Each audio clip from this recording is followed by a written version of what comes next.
tonight we're going to walk right into the heart of a dying star and watch it go dark. Picture a red giant at the very end. Its surface is swollen to hundreds of times its original size, a bloated blood-red balloon hanging in space. The outer layers are cool and gentle, but deep inside, the core is a white, hot knot where nuclear fire has been raging for billions of years. And then, in one final silent moment, that fire sputters and stops. So is that it? Curtain down, star dead, show over? Because here's what nobody tells you. That last breath isn't really an ending. It's a trap our brains fall into because we're used to light bulbs. You flip the switch, the light goes out, the story's done. You know that the one. In every textbook, the star either explodes in a big dramatic supernova or it just fades away into the dark. Simple, clean, a flat two-panel picture of stellar life and death. Except real stars are messier and much stranger. A red giant that has died can outlive the visible universe itself, not as a blazing sun, but as an invisible ember cooling for trillions of years. No glow, no solar system, no comforting orbit of planets. Just a dense, silent cinder drifting through space long after galaxies have thinned into a cold, sparse cloud of ghosts. Here's the paradox that should not work, but does. When fusion in the core stops, the pressure holding the star up vanishes. Gravity should win completely. The whole star should collapse in on itself, every atom dragged inward until nothing is left but a tiny point. And yet, for most red giants, that total collapse never happens. Something catches the fall, something quantum, dense and deeply counterintuitive, like the universe quietly saying, "That's far enough." Inside that darkened core, electrons are squeezed so tightly together that their very existence pushes back. This isn't normal pressure. It's a quantum traffic jam. No two electrons can share the same state, so they lock into a rigid, invisible lattice that holds up a star's corpse against gravity. From the outside, you just see the red giant peel away its outer layers, painting glowing planetary nebulae across the sky.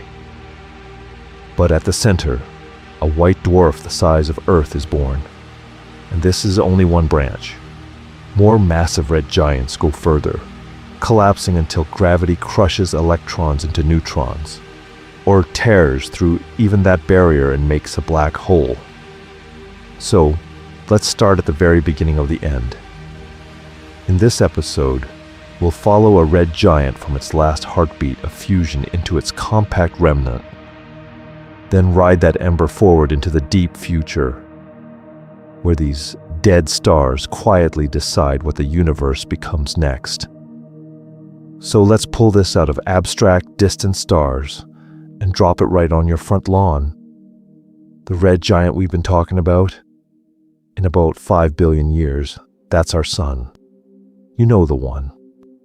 The ordinary yellow circle in every childhood drawing is quietly rehearsing for one of the most dramatic transformations in the entire solar system.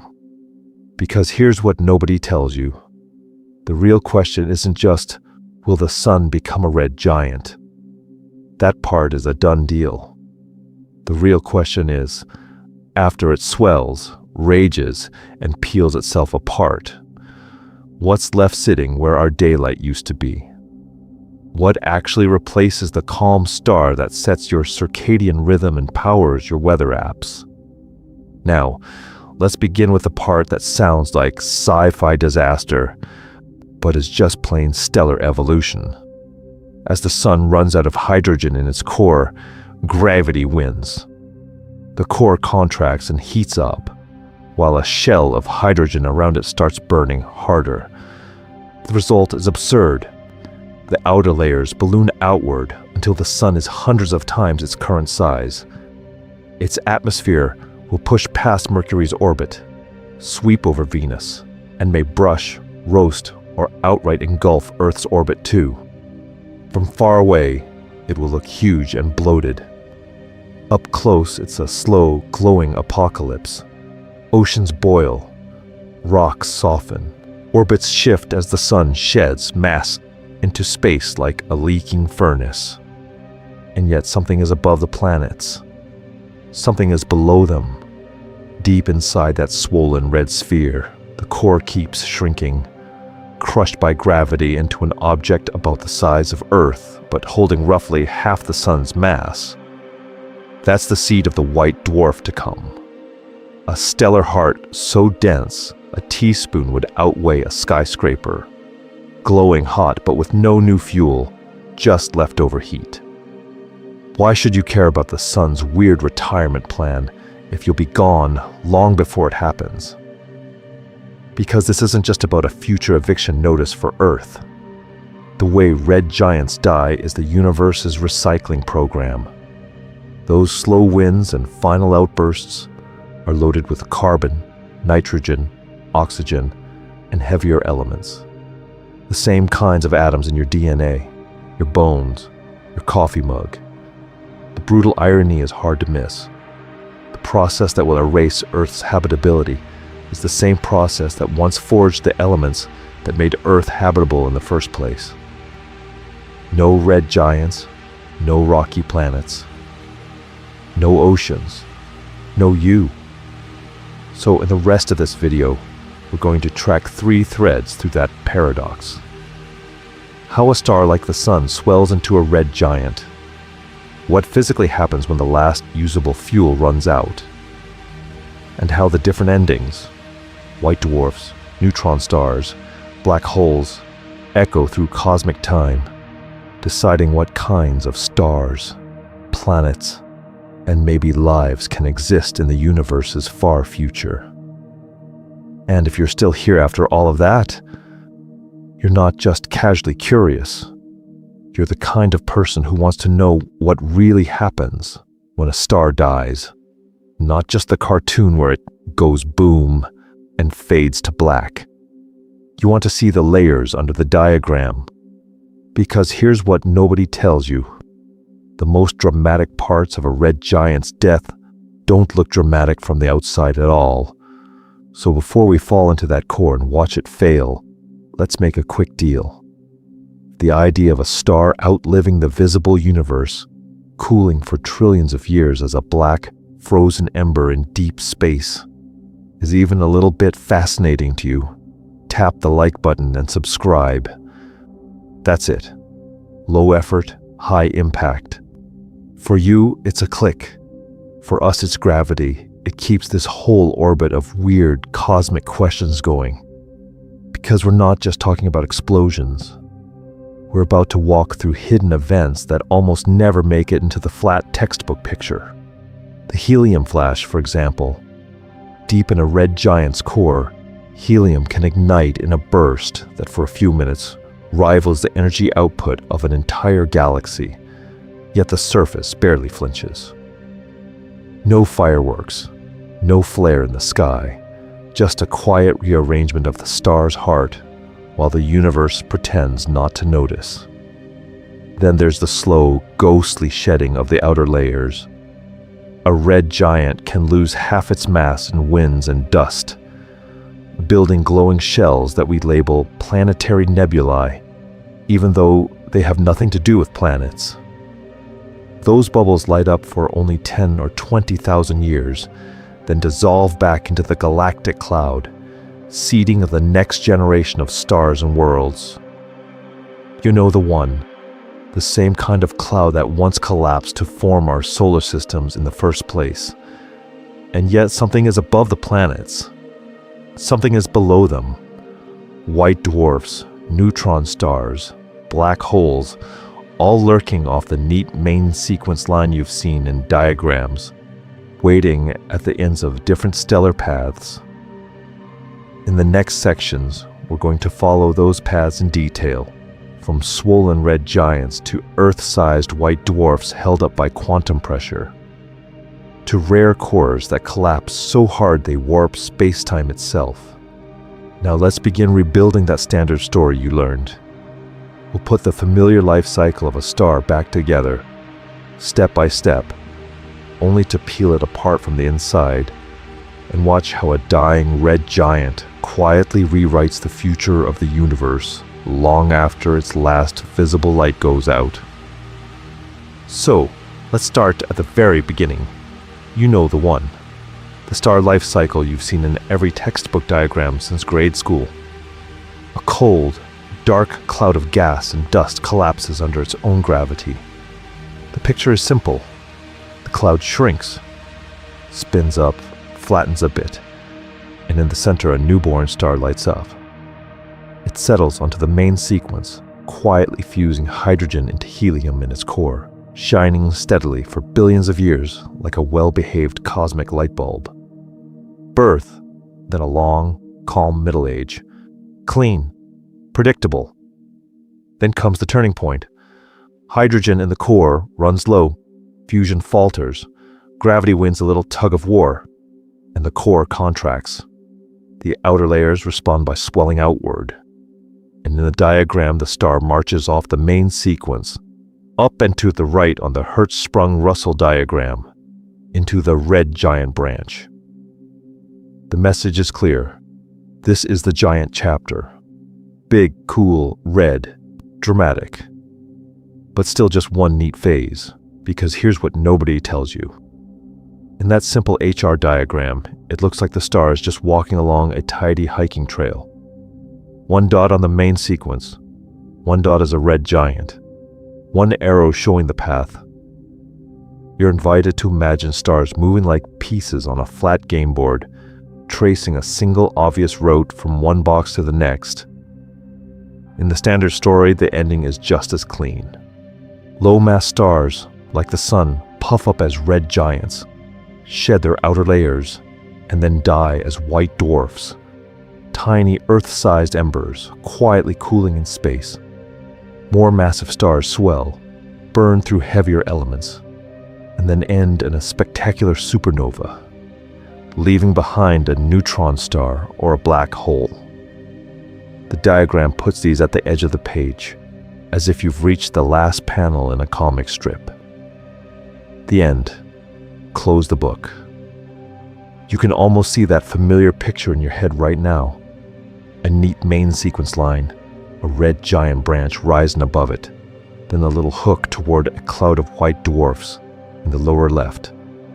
One generic red giant icon, one arrow to white dwarf or supernova, and then nothing. No more arrows, no more labels. As if once the nuclear fuel is gone, the story simply drops off the edge of the plane. And yet something is above the planets. Something is below them. In the same way, there's so much above and below that flat stellar life cycle. Those boxes, birth, main sequence, red giant, death, aren't wrong, but they hide a wild interior. Shells of burning fuel, chaotic mass loss, invisible flashes, and remnants that keep evolving long after the textbook timeline has stopped. So the real question is, what actually happens when that tidy red giant icon runs out of fuel and falls off the end of the diagram? That's where we're going next. That's where the simple story really breaks. Because when you hear the red giant runs out of fuel, you picture a light bulb switching off. 1 second it's glowing, the next second it's just gone. But stars don't die like light bulbs. They die like onions. Inside a red giant, out of fuel is a very specific, very local statement. The core can no longer fuse hydrogen, so it contracts.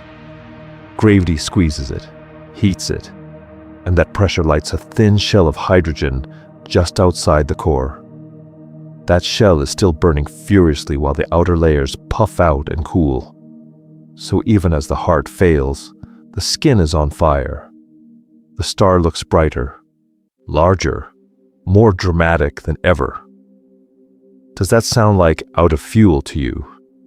Because here's what nobody tells you. The red giant phase is a relay race, not a sudden blackout.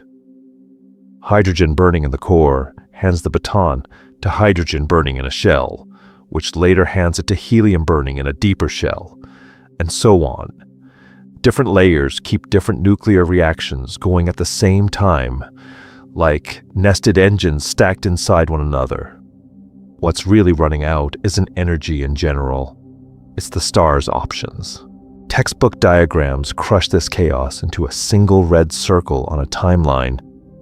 You know the one, main sequence star, then a big swollen red ball, then a tiny white dot.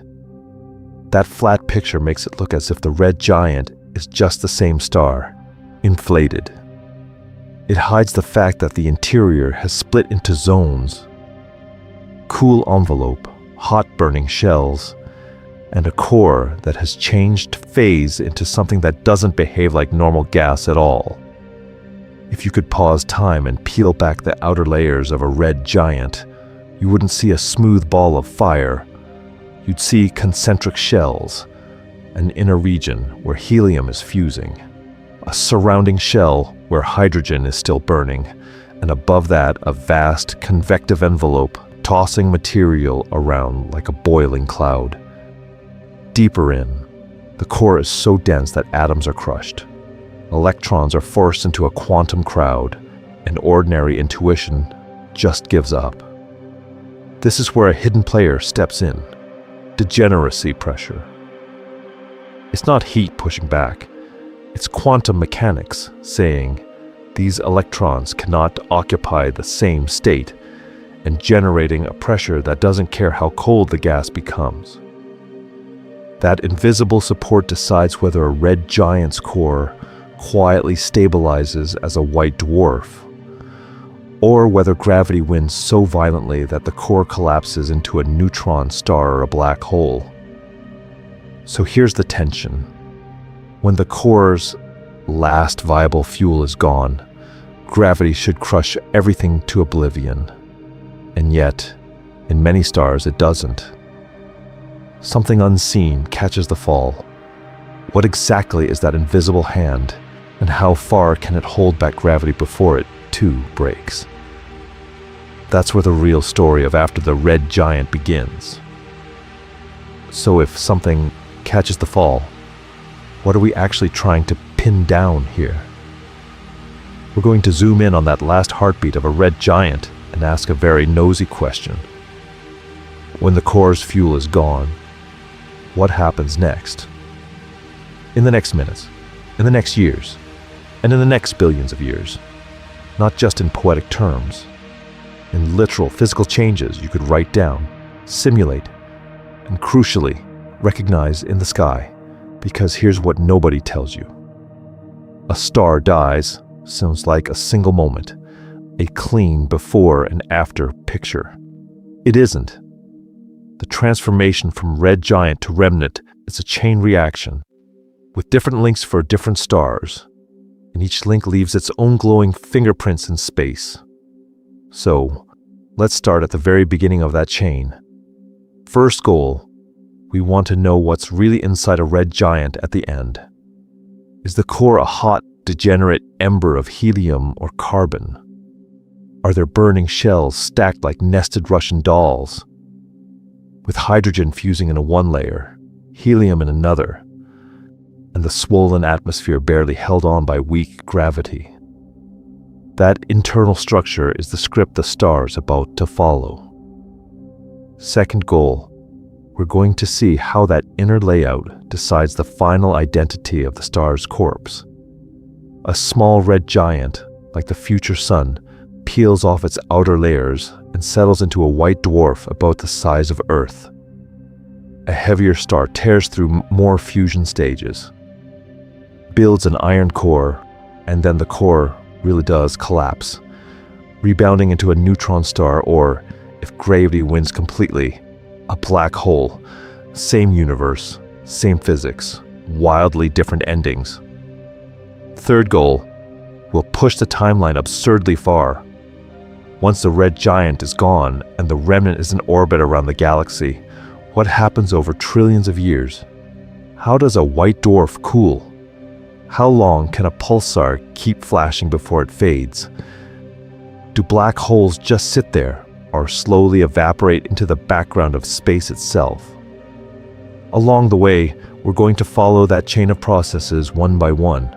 Mass loss through stellar winds, shell burning that makes the star pulsate, core collapse or core stabilization, and the brief, spectacular moment when an exposed core lights up a planetary nebula.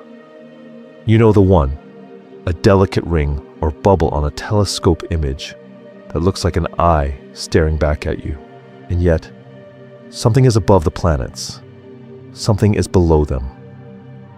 In the same way, there's a layered story above and below the phrase star death. By the end, that flat idea gets replaced with a time-extended picture in your head. Peeling atmospheres, expanding nebulae like the Ring Nebula, compact embers like Sirius B, and neutron stars that sweep space with lighthouse beams. Now let's begin to turn those abstract words into real objects you could point a telescope at. To see what really happens when a red giant runs out of fuel, we have to do something strange. We have to rewind the clock by billions of years and watch that same star being born. So, let's start at the very beginning, not with a glowing sphere, but with something that looks almost boring. A cold, dark molecular cloud drifting through space. You know the one. The kind you see in long exposure images as a smoky patch against the Milky Way. It's mostly hydrogen and helium, with a dusting of heavier elements, spread out so thin that if you scooped up a cubic kilometer, you'd barely get a handful of atoms. And yet something is above the planets. Something is below them. Long before a solar system has a flat orbital plane, there's just this three-dimensional cloud, nudged by shock waves, tangled magnetic fields, and gravity. Tiny overdensities start to collapse. As they fall inward, they spin up and fragment, like a slow-motion, cosmic version of ice skaters pulling in their arms. Because here's what nobody tells you. The most important decision in a star's life is made right here, while it's still invisible to your eyes. As one clump collapses, it forms a dense, hot seed in the center, called a protostar. Gas keeps raining down. The protostar spins, heats, and grows. But there's a catch. Once the surrounding cloud is used up or blown away by radiation and winds, the accretion shuts off. Whatever mass the star has at that moment, that's basically it. Locked in. A small protostar will always be a small star. A massive one is doomed to live fast and die spectacularly. As the protostar contracts, its core temperature climbs. At around 10 million degrees, hydrogen nuclei begin to fuse into helium. That ignition is the moment the star steps onto the main sequence, the long, stable track on the Hertzsprung-Russell diagram where stars spend most of their lives. Gravity pulls inward, fusion pressure pushes outward, and for billions of years those two perfectly balance. From the outside, not much seems to happen. The star just shines. Inside, it's a different picture. Fusion in the core quietly builds up helium ash that can't burn yet. The composition slowly shifts, the core contracts and heats, the outer layers adjust. It's like watching a calm face that's secretly aging on the inside. The star is already accumulating problems it will have to solve later. What happens when the core hydrogen is gone? Where does the next source of energy come from? And this is where the future is encoded. A star with a modest mass will swell into a red giant and shed its envelope gently. A heavier star will race through its fuel, explode, or even collapse into something that bends space-time. In the next sections, we'll fast forward again and watch that quiet main sequence balance finally break. So now we fast forward. The quiet balance breaks. and the star you thought you knew starts to change its shape, its color, and even its internal architecture. Because here's what nobody tells you. A red giant isn't just your familiar star, but bigger and redder. It's almost like a different creature wearing the same name tag. So let's start at the very beginning of that change.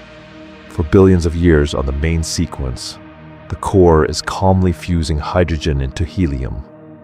Over time, that hydrogen reservoir in the very center gets used up. Not all at once, not in dramatic last spark, but gradually, leaving behind a dense, helium-rich core. Around it, in a thin shell, hydrogen is still burning furiously. You end up with a layered picture. Dead helium in the middle, a bright nuclear ring around it, and then the familiar outer layers we see from far away.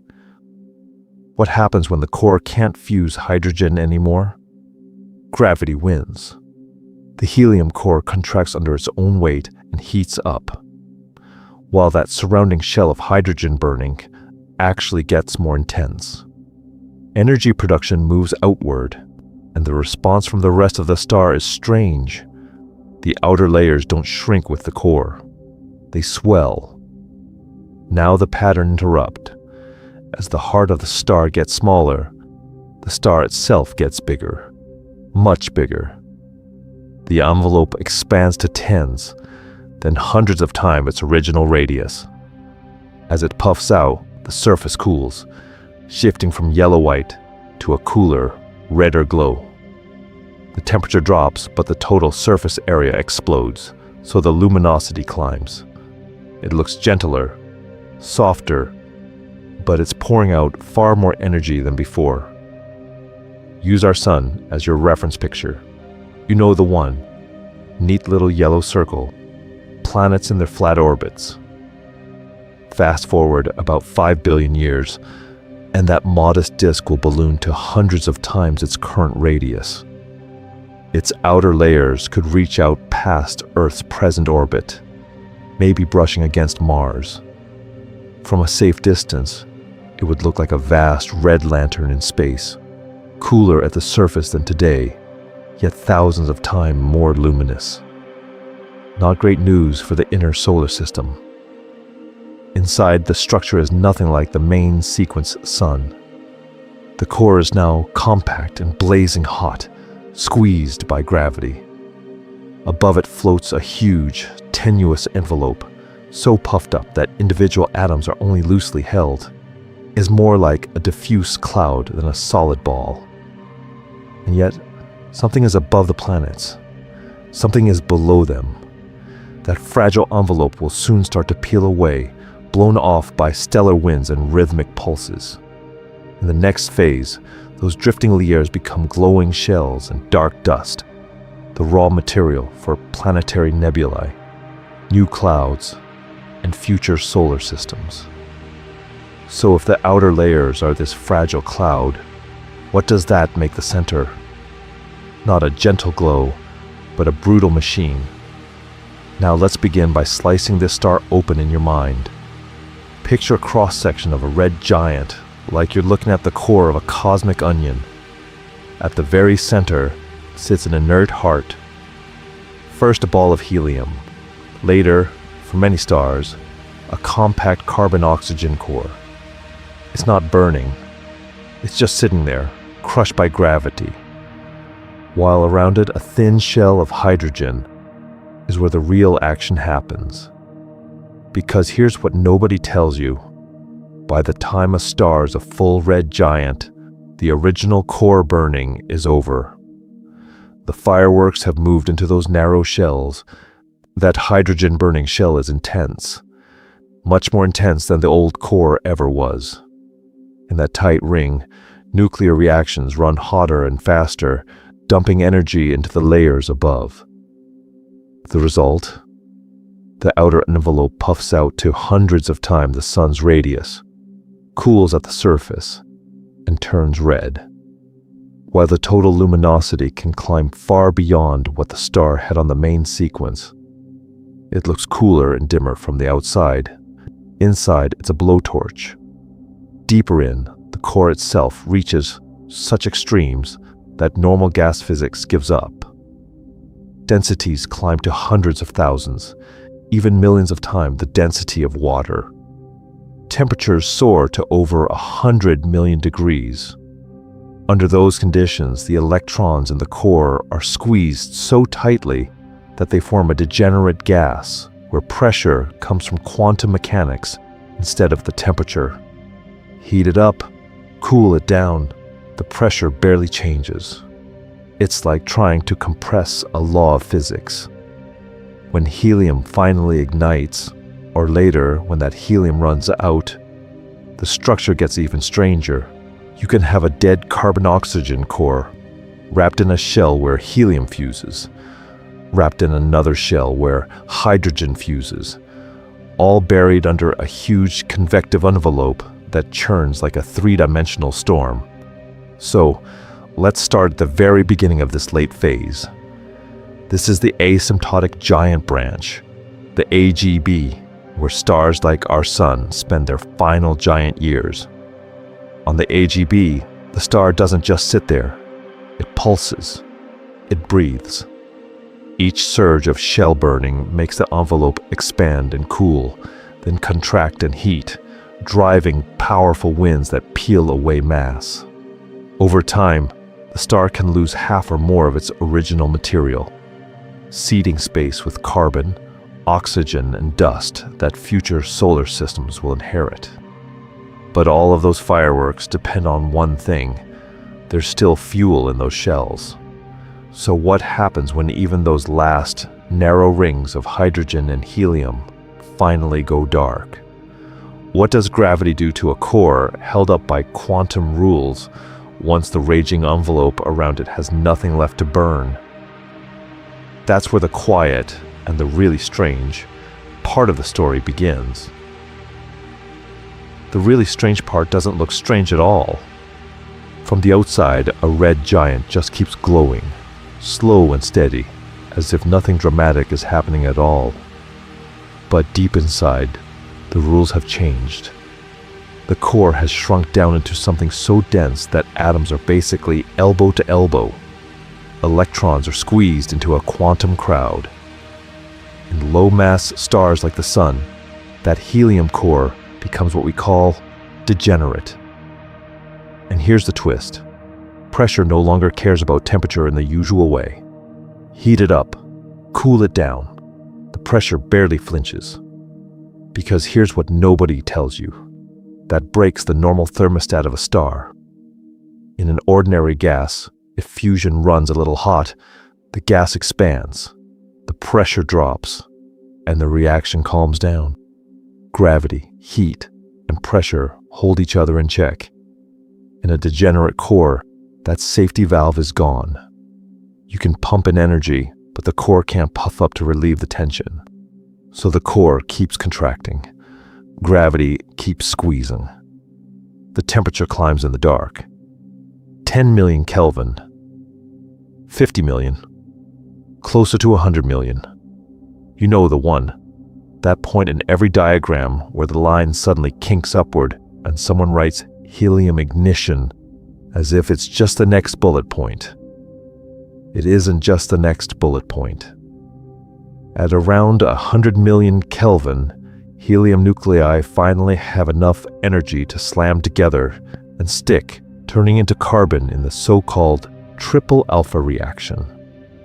In a normal core, that would ramp up gently. In a degenerate core, it runs away. More fusion makes more heat. The temperature rockets upward, but the pressure doesn't budge, so nothing expands to cool it down. The result is a hidden detonation, the helium flash. For a few minutes, this tiny core outshines entire galaxies. The power output can rival the Milky Way, all packed into a volume smaller than Earth's orbit. And yet something is above the planets. Something is below them. Thick convective layers of plasma, hundreds of millions of kilometers deep, act like a thermal blanket around the blast. From the surface, almost nothing. No supernova, no ripped apart solar system, no dramatic flare in the night sky. The star just quietly readjusts, as if it only changed its mind about the thermostat setting. Inside, though, that flash does something crucial. It finally lifts the degeneracy, turning the core back into a normal, pressure-sensitive gas. The star shrinks slightly, heats at the surface, and settles onto what astronomers call the horizontal branch, where it can burn helium in a calm, steady orbit through this new phase. Now let's begin to reframe what running out of fuel really means. It's not a simple off switch. It's a series of thresholds where quantum physics, gravity, and nuclear reactions collide in ways your textbook diagram never warned you about. And once the helium in that newly stable core is gone, the next threshold is even stranger. So once that helium core has burned through its last reserves, the star doesn't just sigh, dim, and fade. It enters one of the strangest balancing acts in stellar evolution. A kind of slow-motion ruin that astronomers call the asymptotic giant branch. Now let's begin by fixing the picture in your head. On the AGB, we're talking about low to intermediate mass stars like the Sun that now have a dense, degenerate carbon-oxygen core. Around that core, two thin, furious shells, an inner shell where helium fuses to carbon and oxygen, and an outer shell where hydrogen fuses to helium. No big roaring central furnace anymore. Just these stacked, unstable rings of fire. Because here's what nobody tells you. Those shells don't burn quietly. They pulse. Every so often, the helium shell goes briefly insane in what's called a thermal pulse, or helium shell flash. In a few years, the star's energy output can spike to thousands of times its normal luminosity. The whole envelope swells, cools, and then, as the pulse dies down, it contracts again.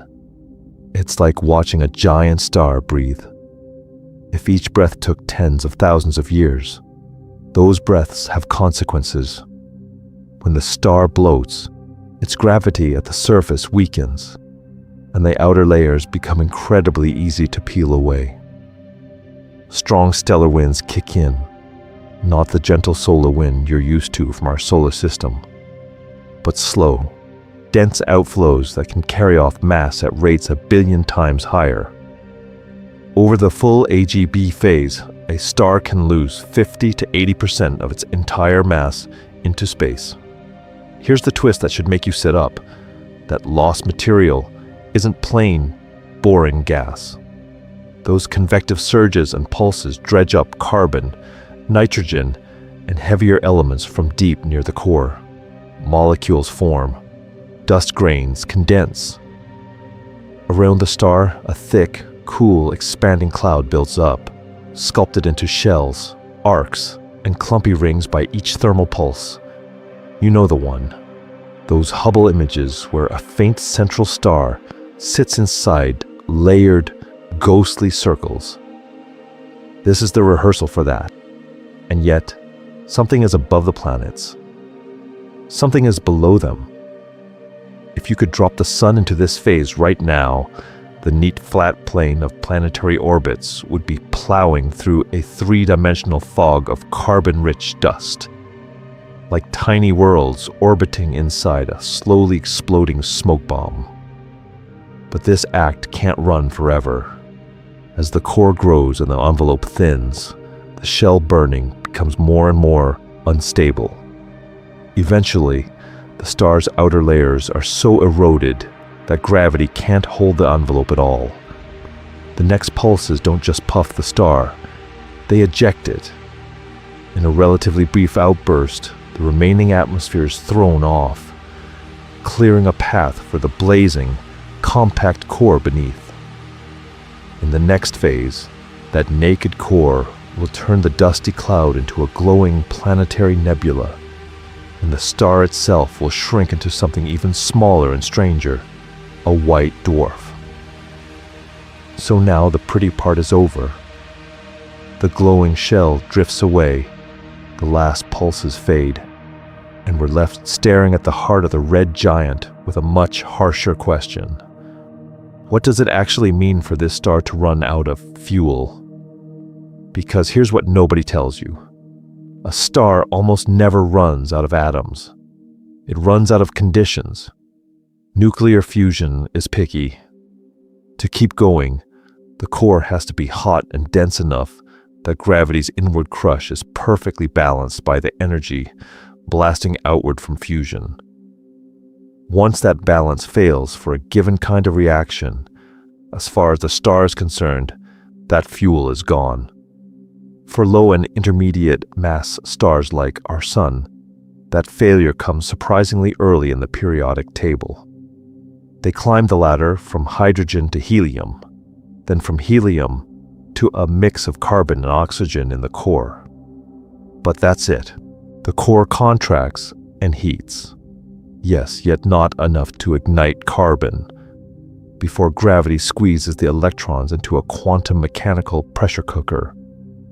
The result is a degenerate carbon-oxygen core that's incredibly dense, but locked against further fusion.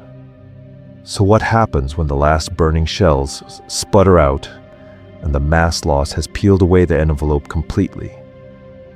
The red giant phase ends with a reveal. The swollen luminous star collapses down to a hot, Earth-sized ember, a newborn white dwarf. It's not fusing anything. It simply shines with leftover heat, cooling over billions, then trillions of years, like a coal that never quite gets a fresh breath of oxygen. This is the quiet version of the fire going out. No more nuclear reactions to push back. Gravity pulls, electrons push, and the two reach a strange, static truce. For most stars in our galaxy, that's the final act. A dense, carbon-oxygen crystal slowly fading in the dark. But not every red giant plays by those gentle rules. Raise the mass, and the picture changes fast. In higher mass stars, the core does get hot enough to light carbon, then neon, then oxygen, then silicon. Each stage builds an onion-like structure of burning shells, all feeding a growing iron core at the center. And yet something is above the planets. Something is below them. In a massive star, something similar happens inside. Above the core, shells still burn. Below it, iron just sits. Iron is the dead end of fusion. You can't squeeze energy out of fusing it. You only lose. Once the iron core grows too heavy, fusion stops supporting it at all. Gravity wins in a single, catastrophic lunge. The core collapses in a fraction of a second. And what happens next can either crush matter into a neutron star or punch a black hole into space-time. For some stars, then, the end of fusion is a silent fade into a white-hot ember. For others, it's the trigger on a core collapse supernova that will rip the star apart in less time than you've been watching this video. In the next section, we'll follow that collapse into the moment when the star's core literally rebounds, turning a dying giant into one of the most violent explosions in the universe.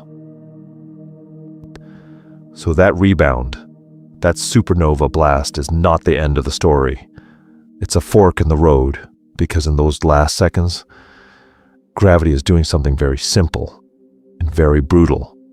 It's asking, how massive is your core? Not the whole red giant. Not the bloated envelope or the glowing cloud of gas it throws off. At the moment of death, what really matters is the shrunken, ultra-dense heart left behind. Because here's what nobody tells you. By the time a red giant dies, it has already blown away a huge fraction of its original mass in winds, eruptions, and that final explosion. The number that decides its afterlife is the mass of the core that survives, not the star it started as. So, let's start at the very beginning of our decision tree. Imagine a star born with up to about 8 times the mass of the Sun. Over its life as a red giant, it sheds its outer layers into space, building a glowing planetary nebula and feeding the galaxy with recycled material. What's left in the middle is a core with less than about 1.4 times the Sun's mass. That number has a name, the Chandrasekhar limit. Below it, gravity can be balanced by a weird quantum pressure from electrons packed so tightly they push back, creating a white dwarf about the size of Earth. Cross that limit and the picture changes fast. If the collapsing core is more massive than roughly 1.4 suns, electron degeneracy pressure fails. The electrons get forced into protons, forming neutrons and releasing a flood of neutrinos. In a fraction of a second, the core slams down into a neutron-rich ball only about 20 kilometers across. For stars that began life with something like 8 to 20 or 25 solar masses, that's the usual outcome. A neutron star, the city-sized ember left humming in the dark after the supernova. But what if gravity wins even against the neutrons? If the core is too heavy, pushed there by an even more massive original star, neutron degeneracy can't hold the line. The collapse doesn't stop. Space itself caves in, and the core overshoots straight into a black hole. No solid surface, no way out. Just a region of space-time so curved that not even light can escape its orbit. And yet, something is above the planets. Something is below them. In a galaxy that looks flat when you draw it on paper, these stellar ghosts are sprinkled everywhere. White dwarfs, neutron stars, and black holes all sharing the same space, all born from the same basic question. How massive was the core when fusion finally failed? Now let's begin to follow each branch. Next, we'll track the quiet, eerie fate of sun-like stars as they cool into white dwarfs, before we turn to the louder, more violent endings of their heavyweight cousins. For sun-like stars, the quiet path toward a white dwarf has one spectacular exception. Right at the end, the star peels itself apart in slow motion, not with a bang, but with a shimmering exhale into space. So what does that actually look like from up close? On the asymptotic giant branch, the red giant is already huge and delicate, its outer layers puffed up into a thin, cool cloud held together by barely enough gravity. Then the whole star starts to shudder.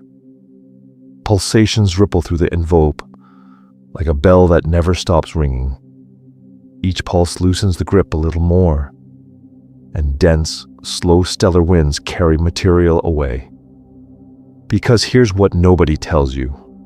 Most of the future white dwarf story is written by this wind, quietly unbinding the envelope and sending it drifting off in expanding shells. Those shells are not neat, flat rings. They're three-dimensional bubbles and arcs, sometimes clumpy, sometimes almost symmetric, flowing outward at tens of kilometers per second.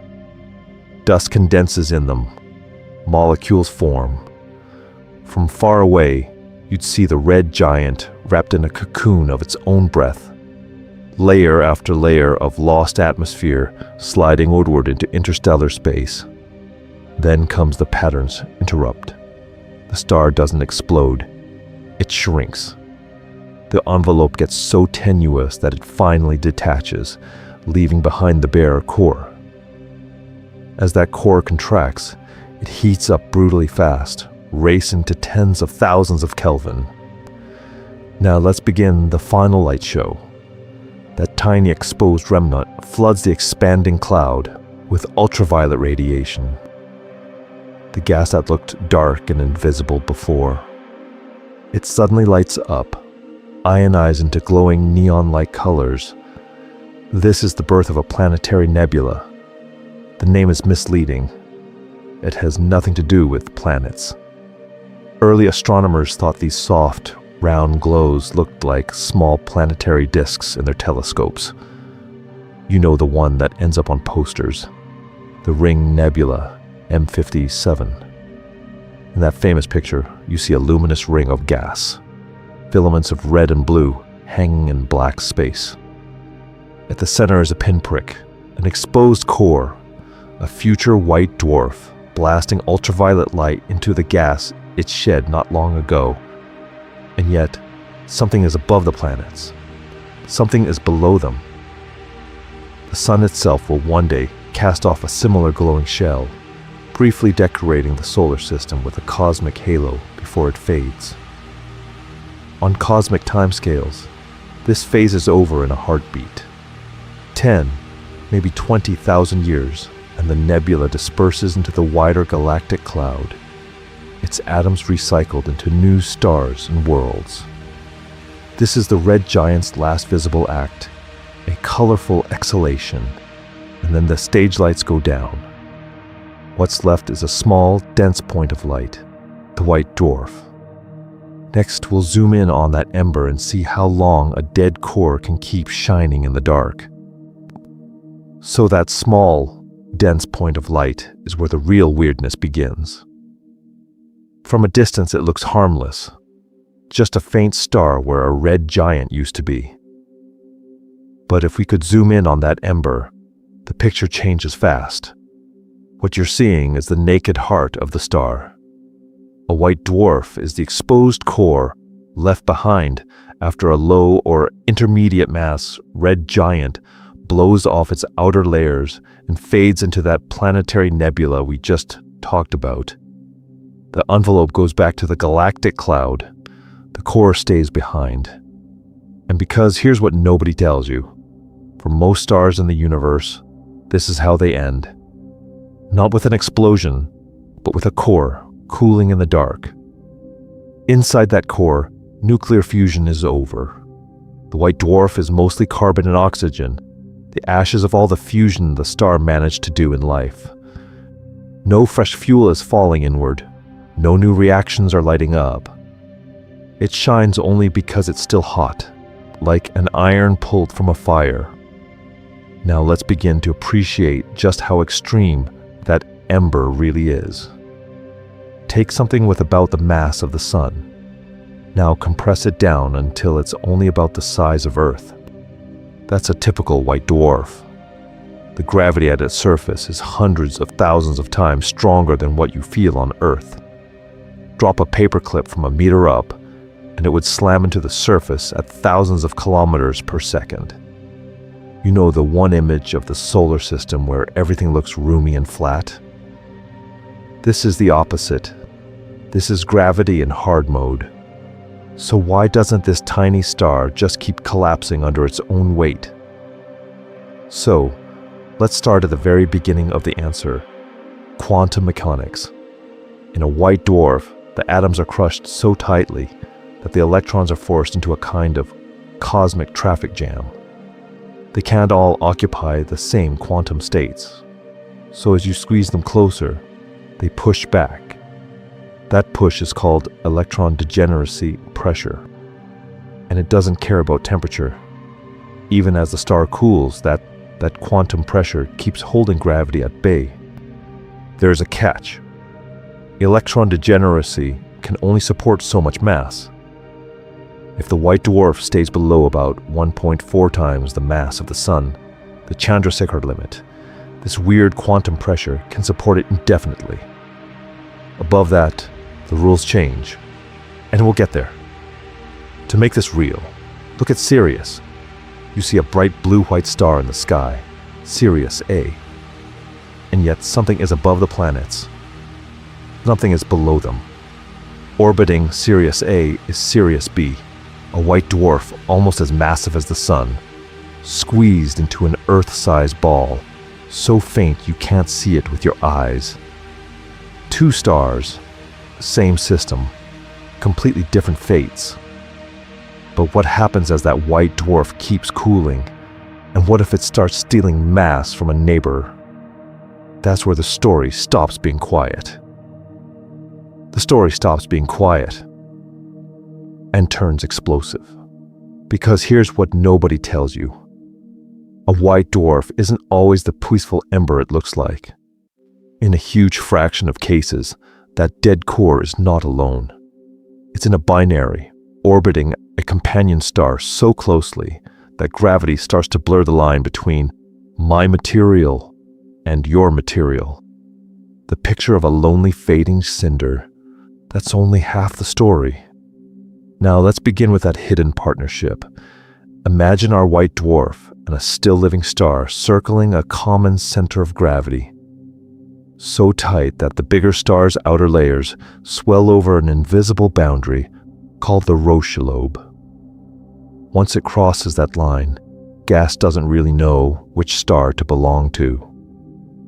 It spills through a gravitational funnel, wrapping into a bright accretion disk or even a shared envelope around the dead core. The white dwarf, which spent its red giant years losing mass, is suddenly gaining it back. And that's where the danger starts. If the white dwarf is made mostly of carbon and oxygen, every stolen atom adds weight to a structure already balanced on a knife edge. As the mass creeps upward, the electrons holding it up get squeezed harder. Temperature climbs. Pressure rises. Deep inside, the core approaches a critical threshold, about 1.4 times the mass of the Sun, the Chandrasekhar limit. Cross that line, and the rules change. You might expect the star to quietly collapse. It doesn't. Because the electrons are degenerate, pressure doesn't care about temperature. So when carbon fusion finally ignites, there's no gentle thermostat to turn the reaction down. Fusion runs away. In a fraction of a second, a flame front of nuclear burning tears through the white dwarf, turning carbon and oxygen into iron group elements, releasing enough energy to unbind the entire star. No core left, no neutron star, no black hole, just a type Ia supernova, a thermonuclear explosion where a dead star dies again. So, let's start at the very beginning of why that matters to you, standing here in the solar system.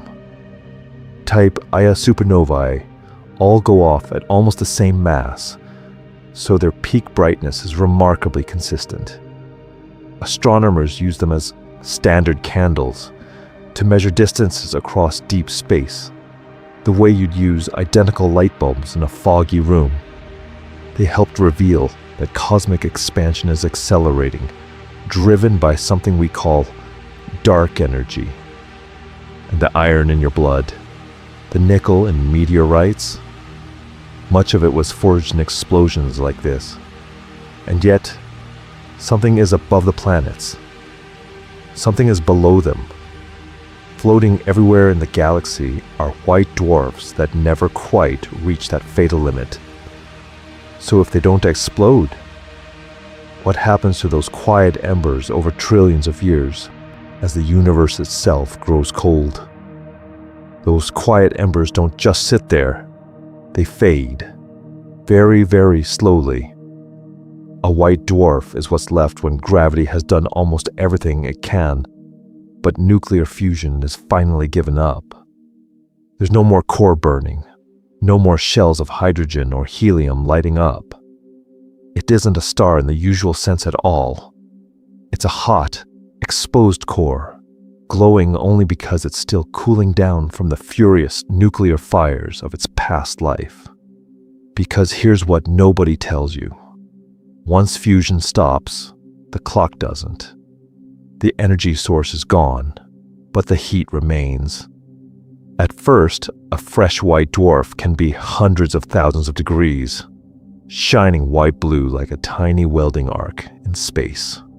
Over billions of years, it radiates that leftover heat away, photon by photon, into the dark.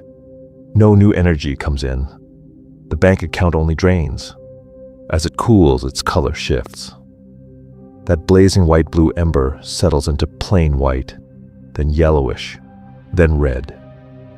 Eventually, it slips out of visible light altogether, glowing mainly in the infrared, like a coal so dim you can only feel it, not see it.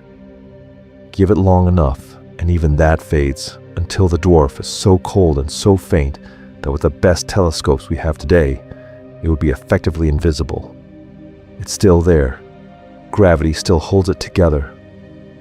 But to you, to us, it would be lost in the black. Now let's begin to mess with your picture even more. Deep inside, as the white dwarf cools, something strange happens. It can crystallize. The carbon and oxygen ions, squeezed together by gravity into a quantum-degenerate sea, start to lock into a rigid lattice. You're left with an object the size of Earth, with the mass of the sun, that is literally turning into a solid crystal. You know the one, the cosmic diamond headline that sounds like clickbait, except it's real physics. So let's start at the very beginning of its final phase. Keep cooling for trillions of years. Keep radiating into an expanding universe where the background itself is getting colder. Eventually, in theory, the white dwarf's temperature falls to match the cosmic microwave background, that faint afterglow of the Big Bang. At that point, it's no longer shedding significant heat, no visible light, no infrared glow, just a cold, dark remnant. That's what we call a black dwarf. And yet, something is above the planets. Something is below them. It's this future population of black dwarfs, packed into the galaxy, like invisible pebbles in a vast three-dimensional cloud. There's a catch, though. The universe is only about 13.8 billion years old. That's not nearly long enough for any white dwarf to finish this journey. Everyone we see today is still in the glowing ember phase, mid-cooling, mid-story. So the real graveyard of black dwarfs, that belongs to a universe far older than ours, where even time feels cold. Before we get there, we need to ask one more question. What happens when gravity refuses to stop at a dwarf at all and crushes a dying star even further? So if white dwarfs are the quiet embers of the universe, what happens when a dying star refuses to go quietly? When gravity looks at that gentle Earth-sized core and says, "No, we're not stopping there." Now let's begin with one important fork in the cosmic road. Not every red giant ends like the sun will. The really massive stars, 8, 15, 20 times the sun's mass and up, swell into something more extreme, red supergiants.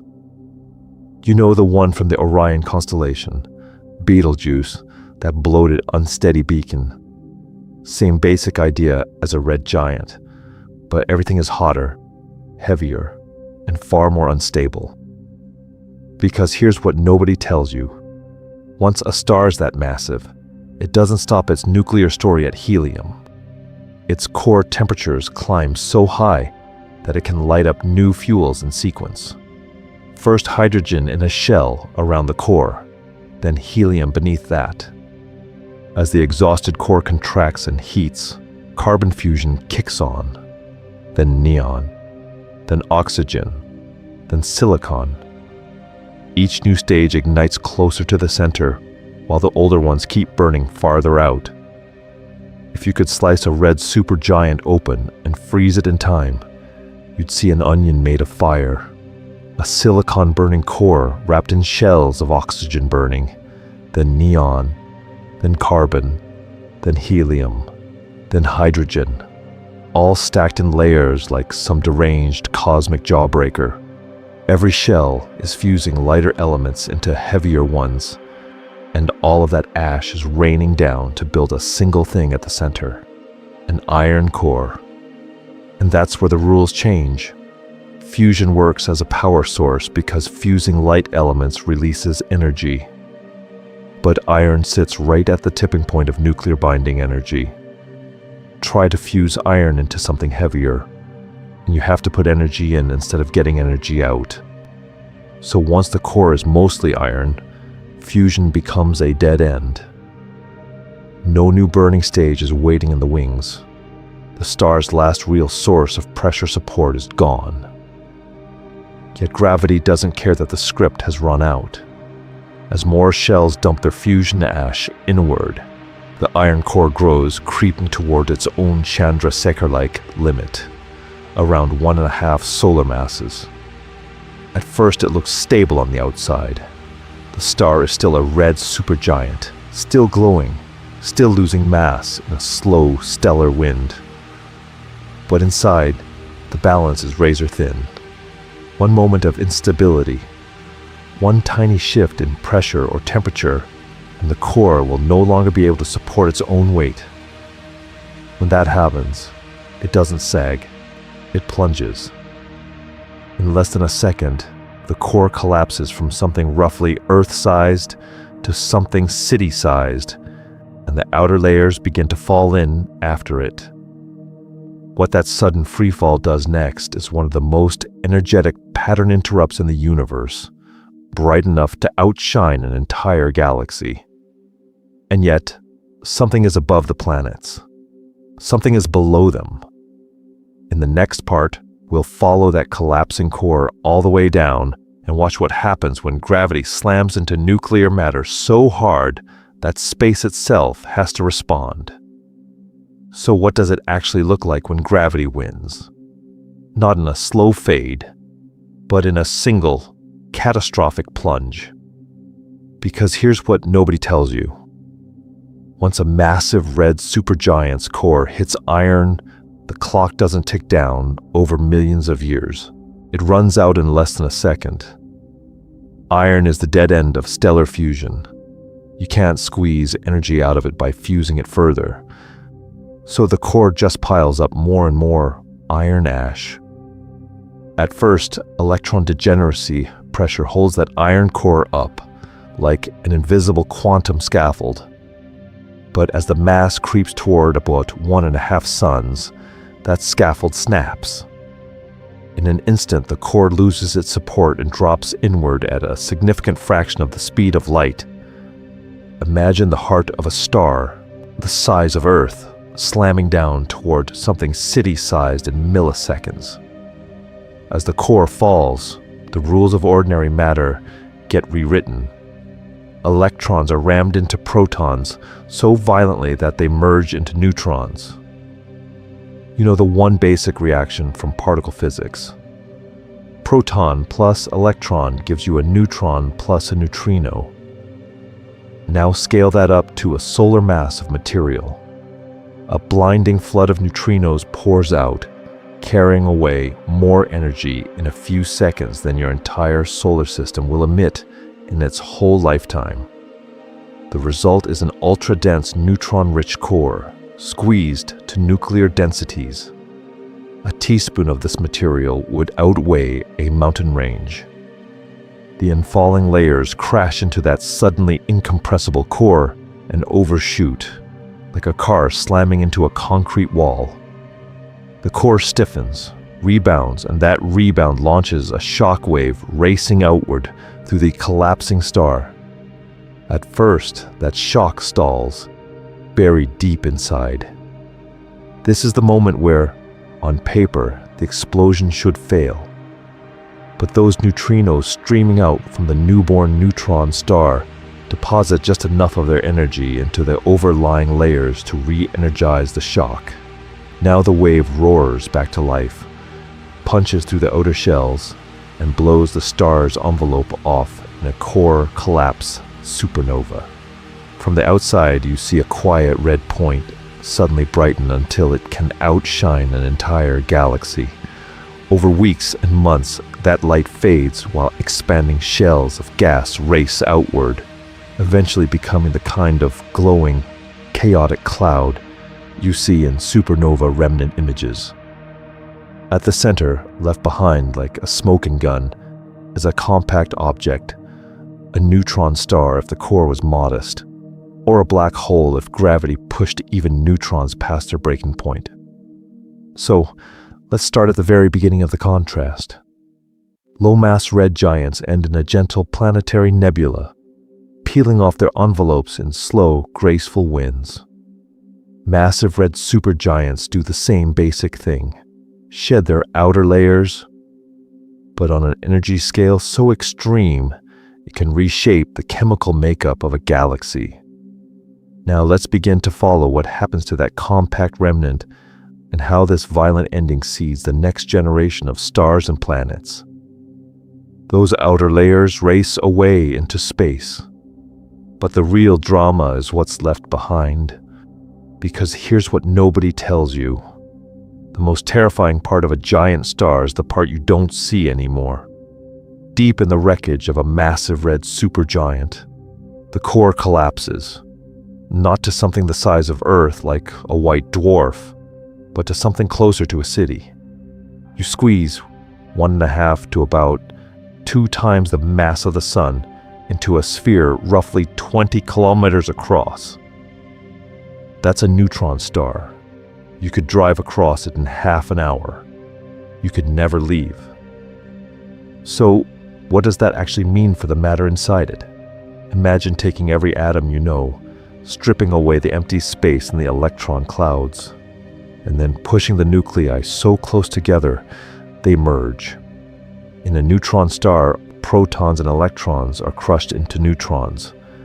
A single teaspoon of that material would weigh billions of tons on Earth.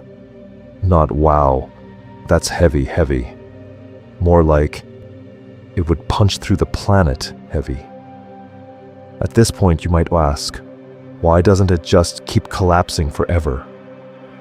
Gravity is still there, still trying to pull the whole thing down past even this nightmare density. The only thing holding it up is a new kind of pressure. In white dwarfs, electron degeneracy pressure resists gravity. Electrons refuse to be squeezed into the same quantum state. In neutron stars, it's the neutrons themselves, plus the strong nuclear force between them, that slam on the brakes. Quantum rules and nuclear glue become the only things standing between the core and total collapse. You know the one image of a dead star as a dark, quiet cinder. Neutron stars did not get that memo. Many of them spin dozens to hundreds of times per second, with magnetic fields trillions of times stronger than Earth's. When those magnetic poles sweep beams of radio waves or X-rays across our orbit, we see them as pulsars, cosmic lighthouses ticking so precisely we can use them as clocks. The corpse of a star becomes a metronome for the galaxy. And yet, something is above the planets. Something is below them. These remnants, scattered far beyond our solar system, show us how far gravity can push matter before reality pushes back. But there's a limit. If the collapsing core of a red supergiant is too massive, even neutron degeneracy and the strong force lose. So what happens when nothing in physics can hold the core up at all? It doesn't stop. That's the terrifying part. Once the core of a red supergiant crosses a certain mass, the collapse doesn't just slow down or bounce. It falls straight off the map of our current physics. Because here's what nobody tells you. Neutron stars are already extreme.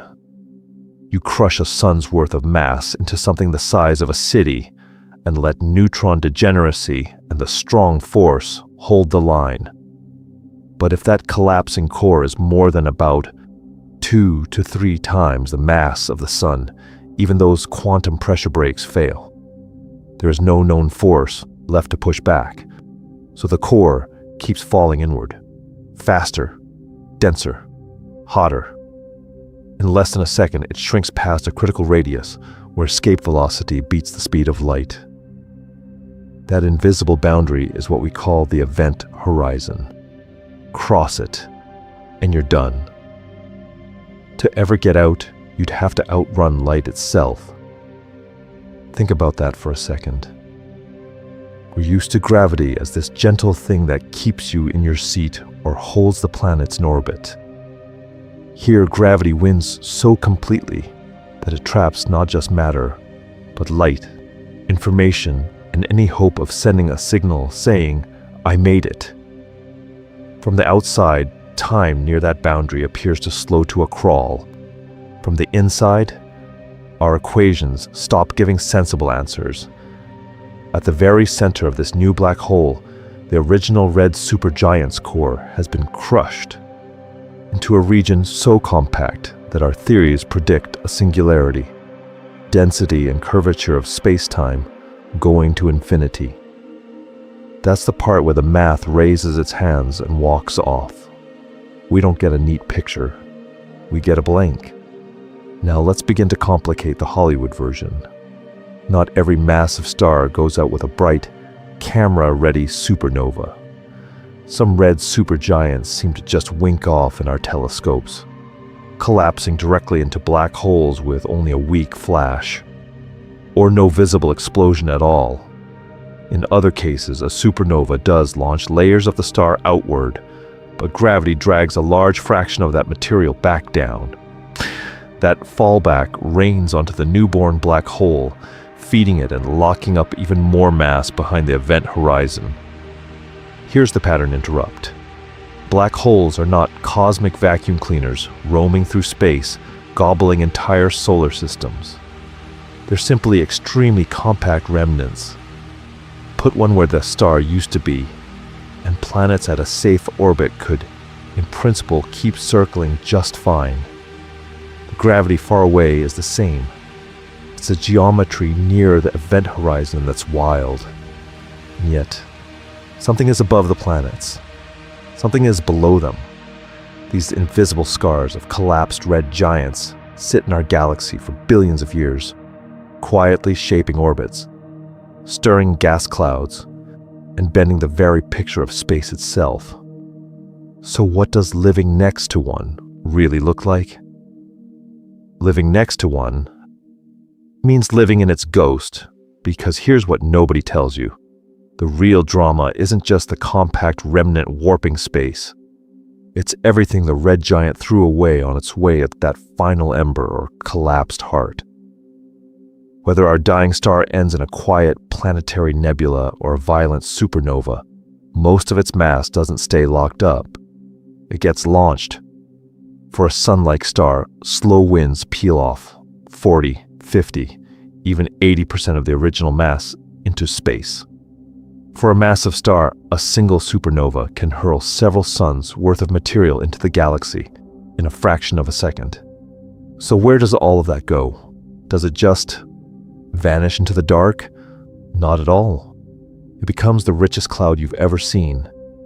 During its red giant life, the star has been cooking heavier elements in its core and shells, carbon and nitrogen from fusing helium, oxygen from fusing carbon, silicon and iron in the very last nuclear breaths of the most massive stars. When the outer layers go, they don't just carry hydrogen and helium. They carry these heavy elements, flung out as hot gas and dust grains, into interstellar space. So instead of a neat, flat solar system picture, imagine a messy, three-dimensional bloom, a glowing planetary nebula, or a ragged supernova remnant, expanding in all directions. At first, it's a bright bubble, lit up by the leftover core or the shock wave. Then it cools, it stretches, it mixes. Over tens of thousands, then millions of years, that material dissolves into the surrounding interstellar medium, the thin galactic fog that fills the space between stars. And here's the loop. Those enriched shreds don't just drift forever. Gravity starts to work on the bigger picture. Supernova shockwaves, spiral arm tides, and random collisions compress parts of that mixed gas into new molecular clouds. Dense, cold, dark giants in the galaxy's disk. Inside those clouds, new generations of stars and planets form. You know the one. A collapsing cloud flattens into a spinning disk. Planets condense. Orbits settle into a plane. But now the ingredients include carbon for future life, silicon for rocks, iron for cores. Our own sun will join this recycling program. In about 5 billion years, its red giant winds and eventual planetary nebula will return a large fraction of its mass to the Milky Way. Long after Earth is gone, that material could help build new planetary systems, new worlds that never knew our sky. And yet something is above the planets. Something is below them. The ashes of dead red giants spread through the galaxy are already inside you. So what does it take to turn that drifting debris back into a newborn star? So here's the twist. That drifting debris we just left floating between the stars, it already finished its job. It built you. Because here's what nobody tells you. When we talk about heavy elements in space, we're not just talking about exotic metals buried in alien planets. We're talking about the ingredients of your own body, cooked in the hearts and envelopes of red giants and their more massive cousins. Take carbon. Every backbone of every molecule in your DNA, every ring in the hormones steering your mood right now, is a carbon framework. Low and intermediate mass, red giants are carbon factories. In their cores, helium fused into carbon. In their swollen envelopes, that carbon was dredged up and blown out into the galaxy. Those atoms drifted through the Milky Way for hundreds of millions of years before gravity folded them into the cloud that became our solar system. Nitrogen, that's red giant work too. In those same stars, hydrogen burning in shells around the core transforms carbon and oxygen into nitrogen. Later, when the star swells and sheds its outer layers, that nitrogen is sprayed into space. You exhale it. You circulate it in every protein in every cell. Oxygen is trickier. Some comes from red giants, but massive stars do the heavy lifting here, fusing helium into carbon, then carbon into oxygen deep in their cores.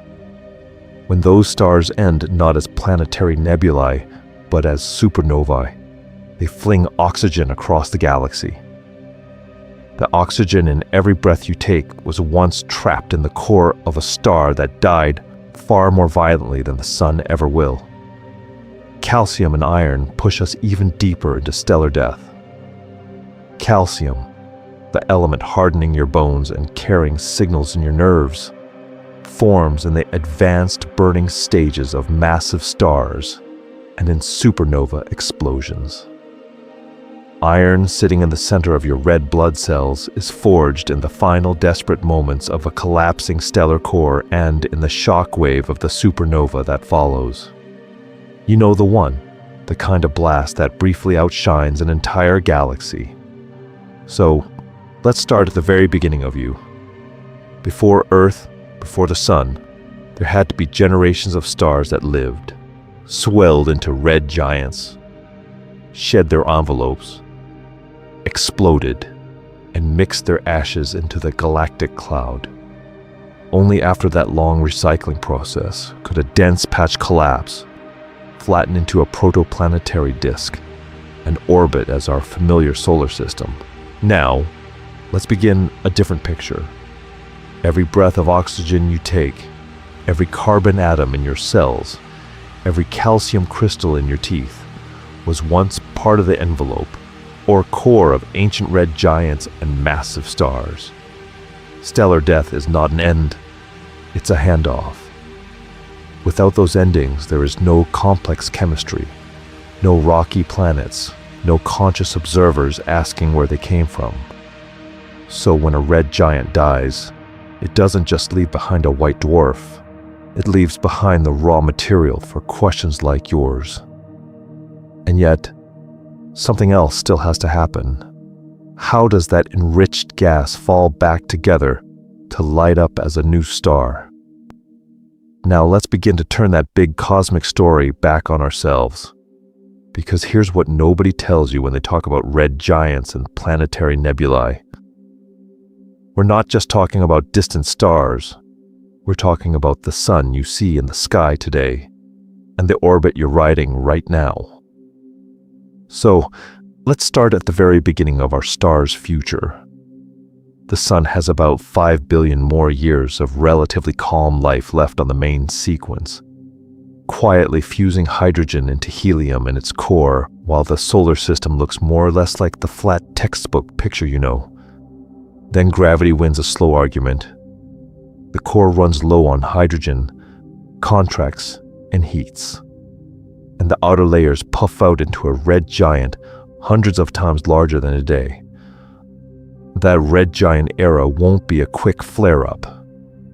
It will last on the order of 1 billion years, with complex substages. First, a classic red giant with hydrogen burning in a shell, then a brief but wild helium-burning phase, then the asymptotic giant branch, or AGB, where the sun becomes cooler, larger, and far less stable. Thermal pulses, strong winds, and a swollen, tenuous envelope will make our once steady star look more like a breathing, leaking cloud in space. As this happens, the sun will start shedding mass. Slowly at first, then dramatically.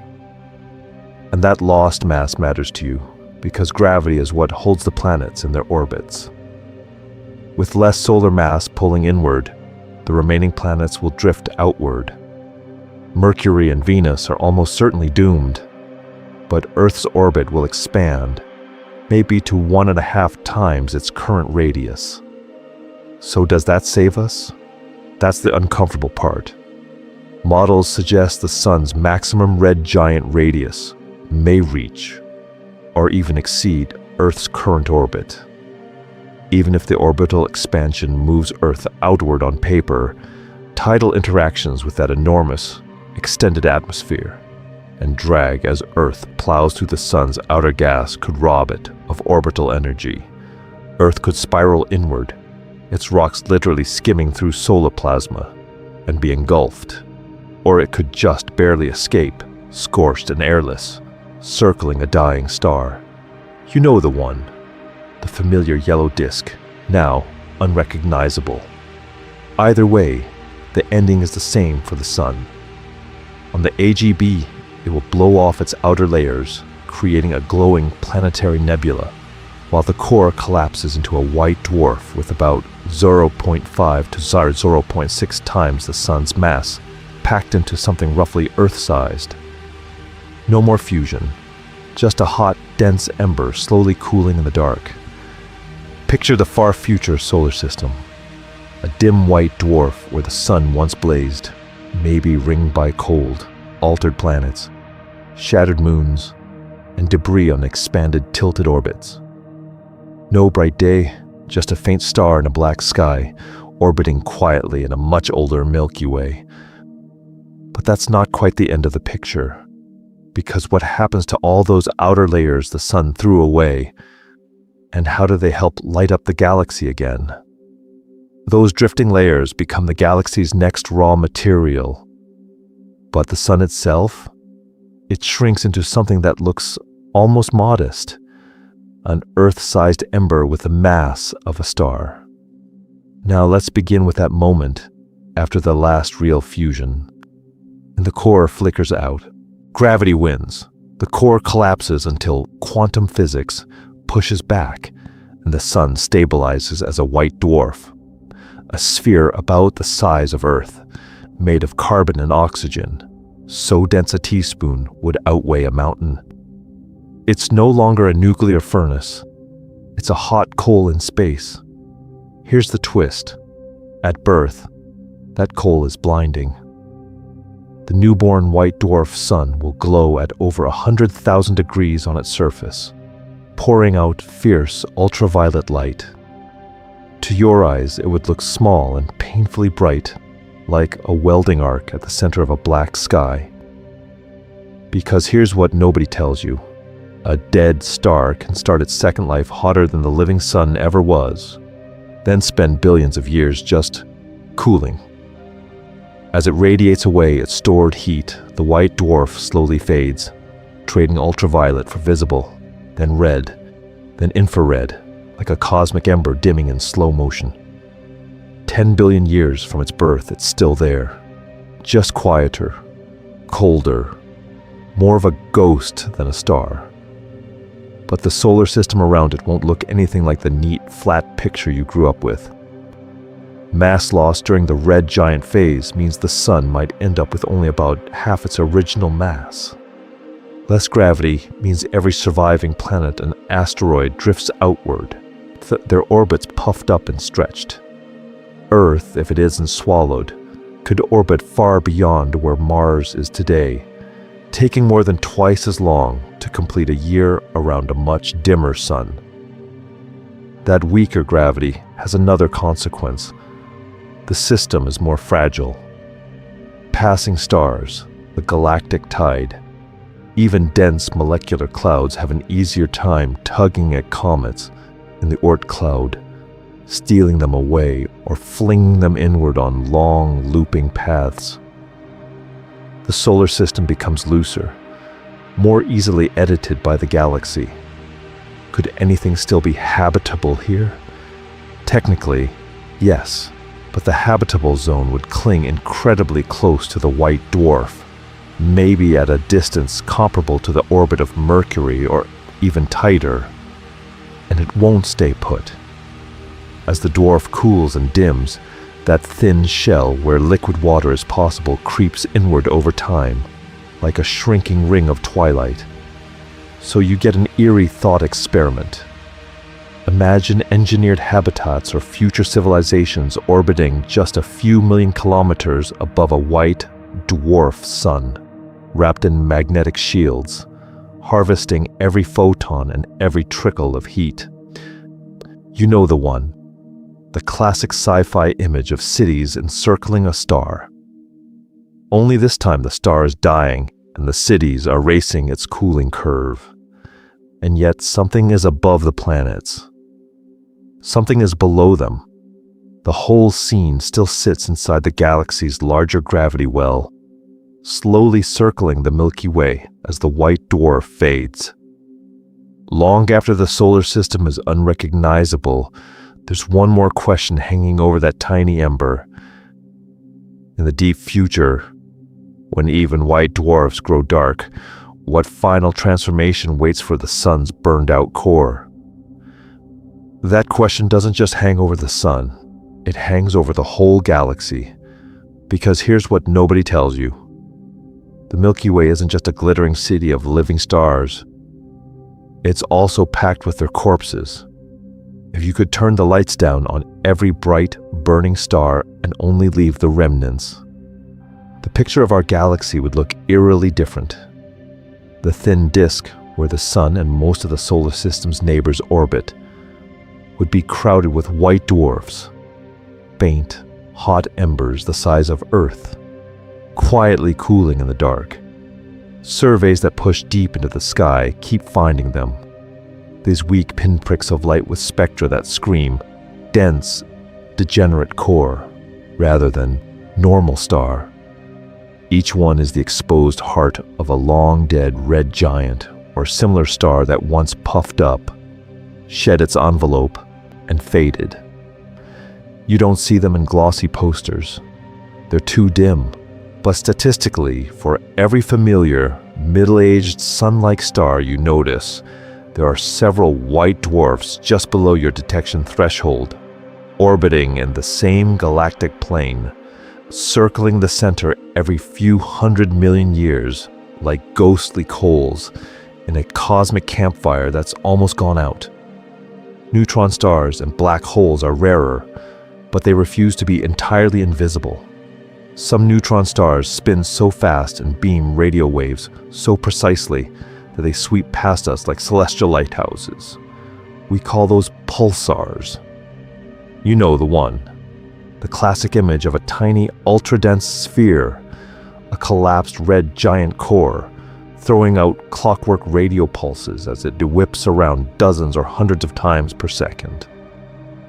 Others hide until they have a companion star, stealing gas and lighting up in X-rays as that material spirals down under insane gravity. Black holes play the same game, just more dramatically. Most of them are completely dark, drifting through space with only their gravity to announce them.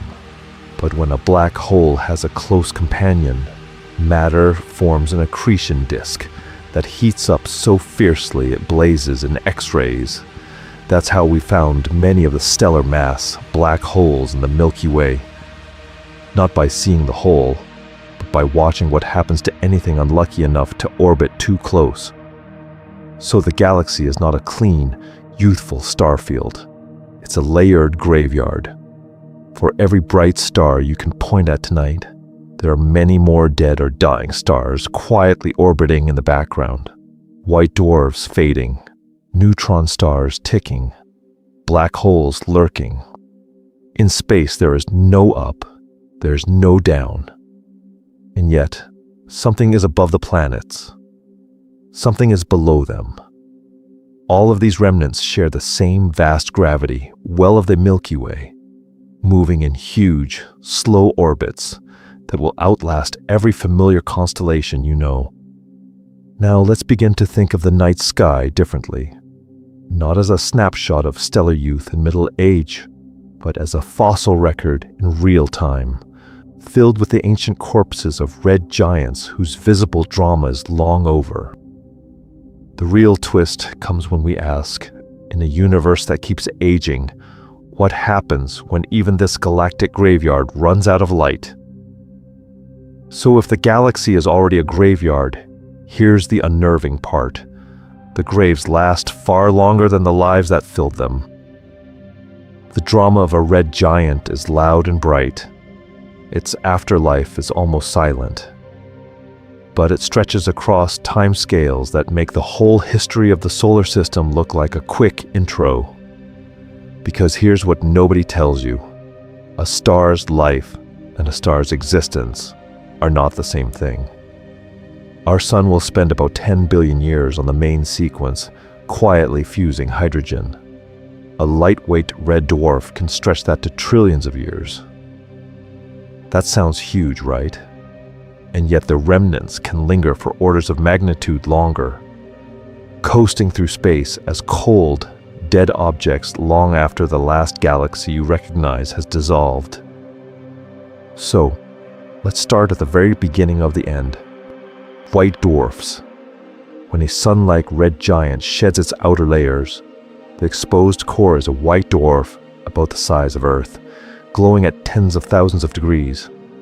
From there it has one job: cool down. No new fusion, just stored heat leaking into space.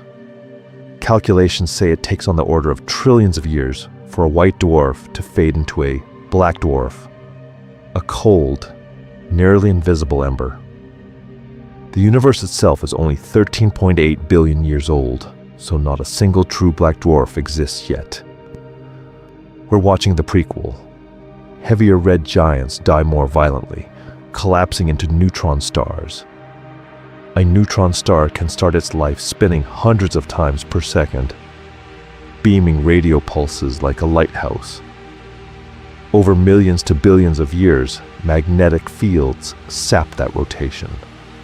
The pulsar slows, the beams fade, but the star itself, unless a collision or tidal encounter tears it apart, the neutron core can persist for timescales comparable to or even longer than white dwarfs, a frozen knot of gravity and neutrons just waiting. And then there are black holes, the ultimate long-term tenants of the universe. A stellar mass black hole, born from a massive red giant's core, can survive for up to 67 years before quantum effects slowly evaporate it through Hawking radiation. That number is so large it breaks your mental picture of time. By then, stars are gone. Galaxies are gone. Even most white dwarfs and neutron stars have cooled into anonymity. What's left is curvature in space-time itself, very patiently leaking away. Now let's begin to stretch your sense of future. Fast forward beyond any calendar you can imagine.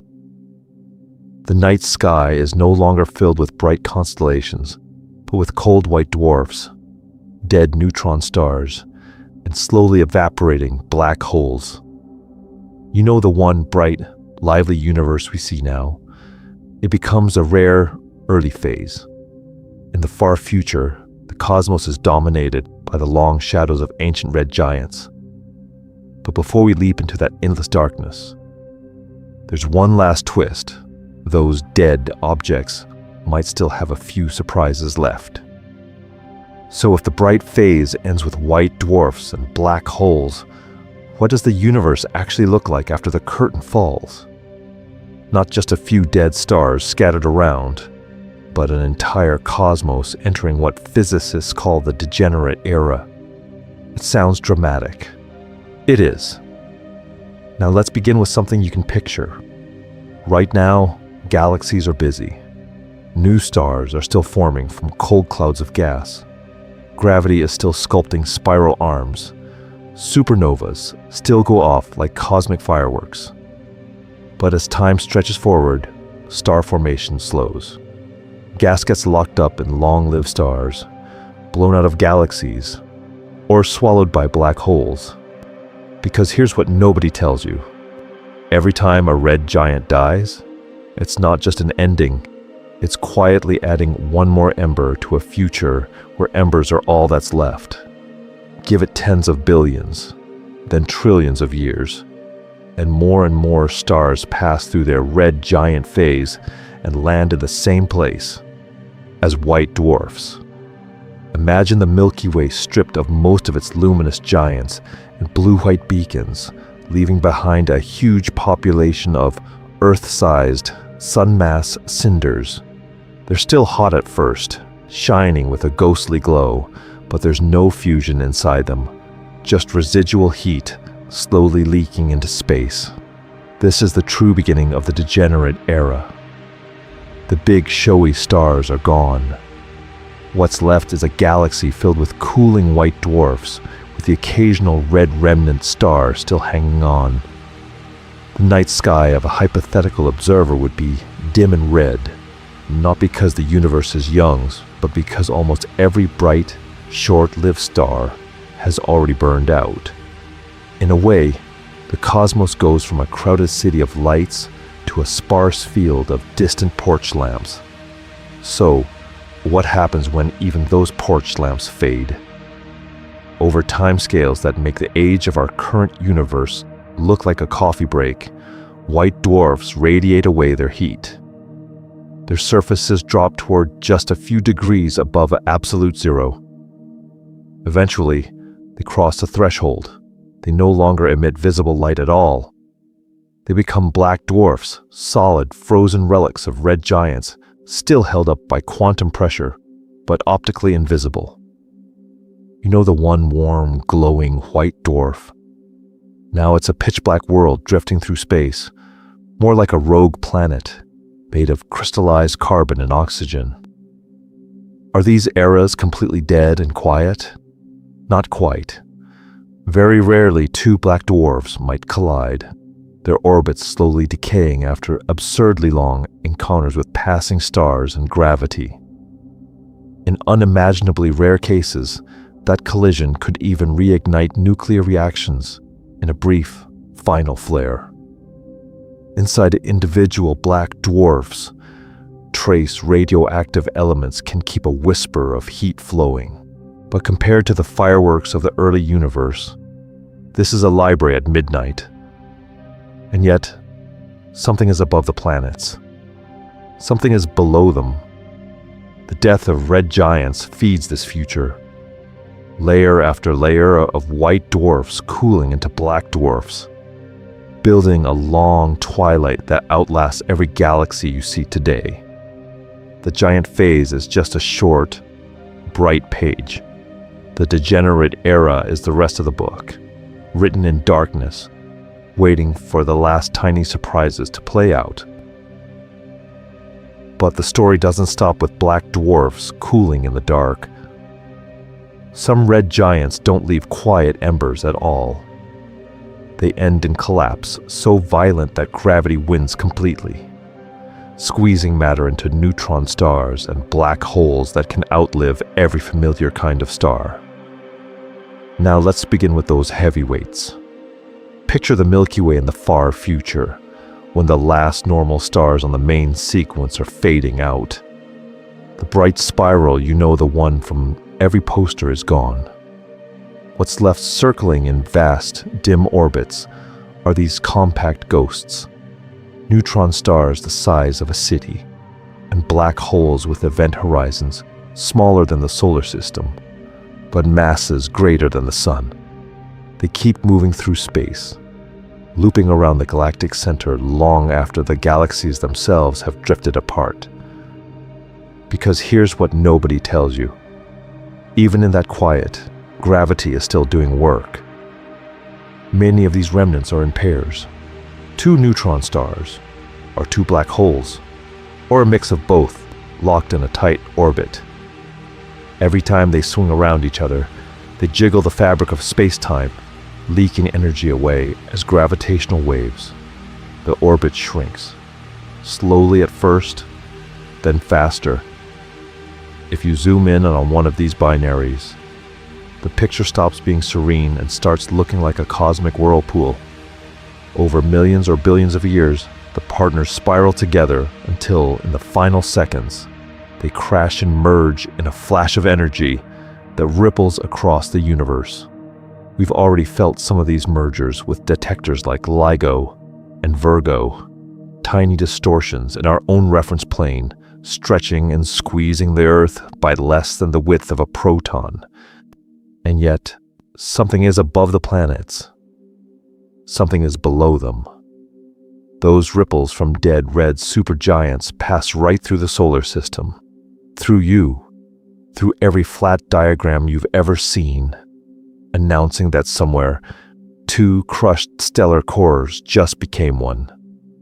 In neutron star collisions, the impact is so intense that atomic nuclei are torn apart and rebuilt, forging heavy elements like gold and platinum. The ring on your finger? Part of its atoms were born in a moment like that. So what about the black holes themselves? They feel eternal, but quantum mechanics sneaks in a final twist. Around the event horizon, particle pairs can pop out of the vacuum. One falls in, the other escapes. To an outside observer, the black hole is radiating and losing mass. This is Hawking radiation, and it means that even the darkest objects in the universe have a slow leak. The timescales are absurd. A stellar mass black hole takes something like 1066 years to evaporate. Supermassive black holes can last up to 100 years or more. But run the clock long enough, past the death of galaxies, past the last gravitational wave mergers, and they too shrink and vanish in a final whisper of high-energy light. In that ultimate far future, there is no solar system, no stars, no red giants left to swell and die. The remnants of those ancient giants have radiated away, leaving only a thin, cold bath of low-energy photons and neutrinos filling space. The universe is still there, but the bright, structured picture we live in now is only a brief, middle chapter. So if the bright middle chapter ends, does that mean the story is over? Or are we just using the wrong word when we say a red giant dies? Now let's begin with that word, death. For living things, it's a clean break. One moment, there's metabolism and thought. The next, there isn't.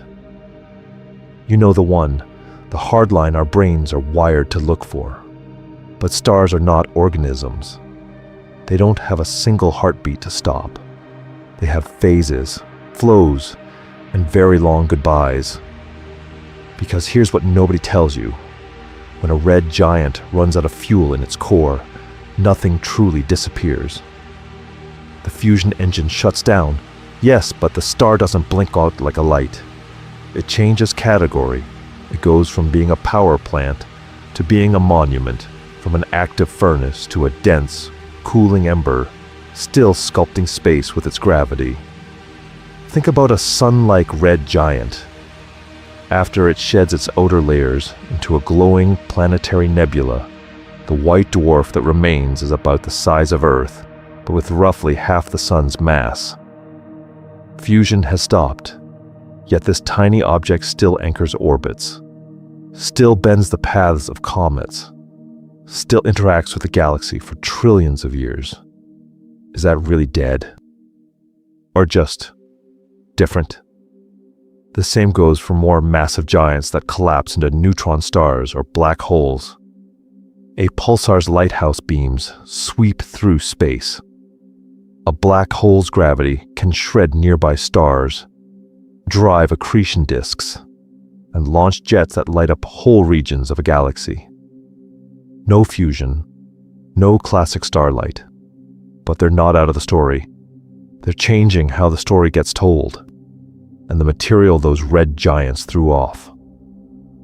That cloud of gas and dust drifting through the interstellar medium is loaded with carbon, nitrogen, oxygen, and heavier elements forged in their cores. Over millions of years, gravity gathers that cloud, folds it into new molecular clumps, and those clumps collapse into new stars, new planets, maybe new oceans and new chemistry. The corpse of a star is literally the raw material for the next generation. So the problem isn't what stars do, it's what we like to call it. We want neat beginnings and endings, on, off, alive, dead. But the universe is terrible at clean lines. There is no exact moment when a red giant stops being a star and starts being a remnant. There's just a gradual handoff of energy sources, a slow cooling, a slow dispersal. If we zoom out, a red giant is one recognizable phase in a continuous flow. Collapsing cloud, main sequence star, swollen giant, exposed core, dark ember, recycled gas, new cloud. The labels change, the process doesn't stop. Once you start seeing it that way, stellar death becomes less like a full stop and more like a comma. And yet, something is above the planets. Something is below them. In the same way, something comes after a red giant, but it's not an empty after. It's the next layer in a much larger structure of cosmic evolution. In the next section, we'll follow that recycled starlight into its next role and see how our own solar system is part of that unbroken chain. So now that we've zoomed out and seen that a red giant's end is really just another layer, we have to talk about the pictures that convinced you it was a full stop in the first place. You know the one. The tidy life cycle diagram. Little main sequence star, big puffy red giant, neat arrow, white dwarf, or supernova. And then nothing.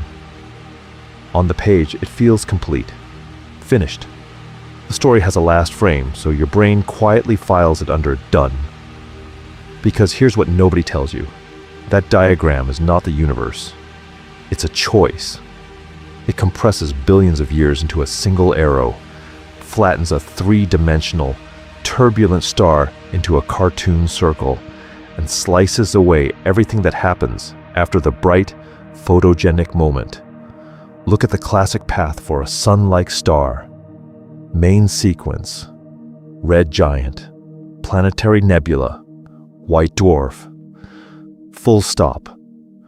Where's the cooling track that takes that white dwarf from blistering hot to barely above the background of space over trillions of years? Where's the slow fading into a black dwarf? A frozen ember that will outlast galaxies.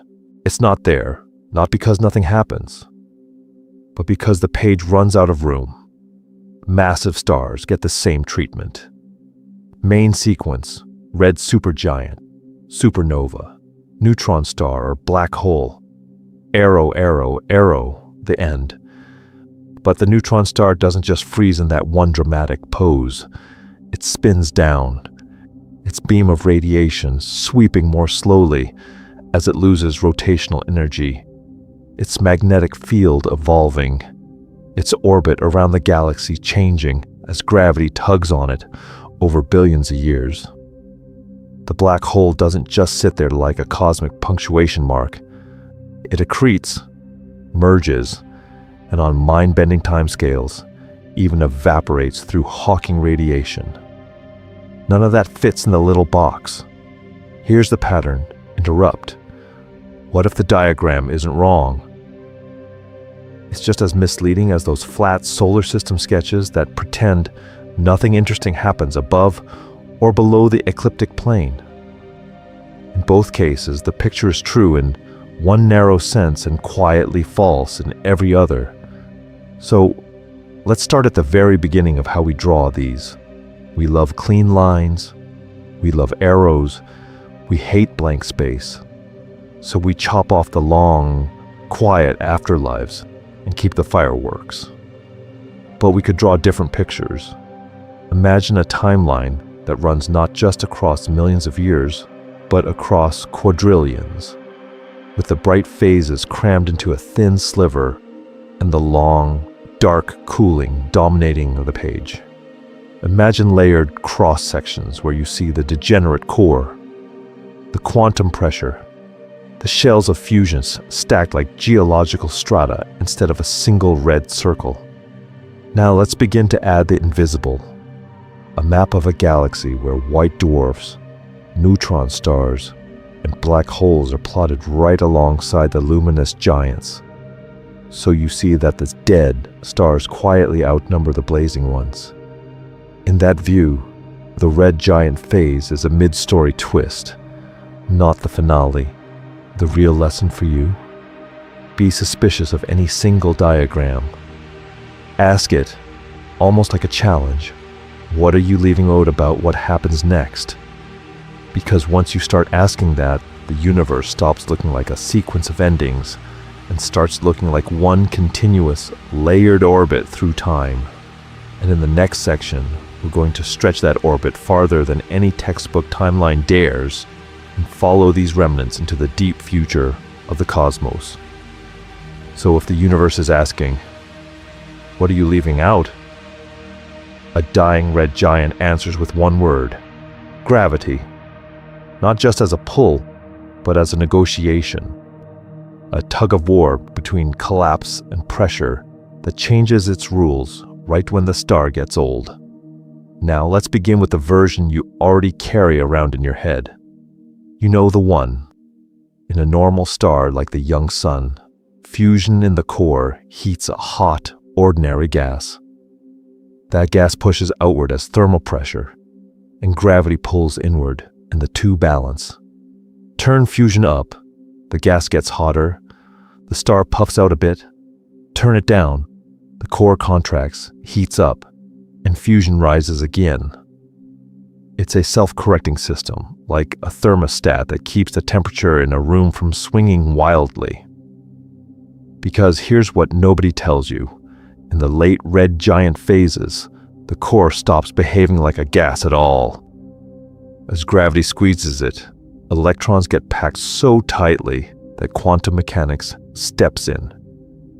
The electrons refuse to be in the same quantum state, and that refusal creates a new kind of pressure, electron degeneracy pressure.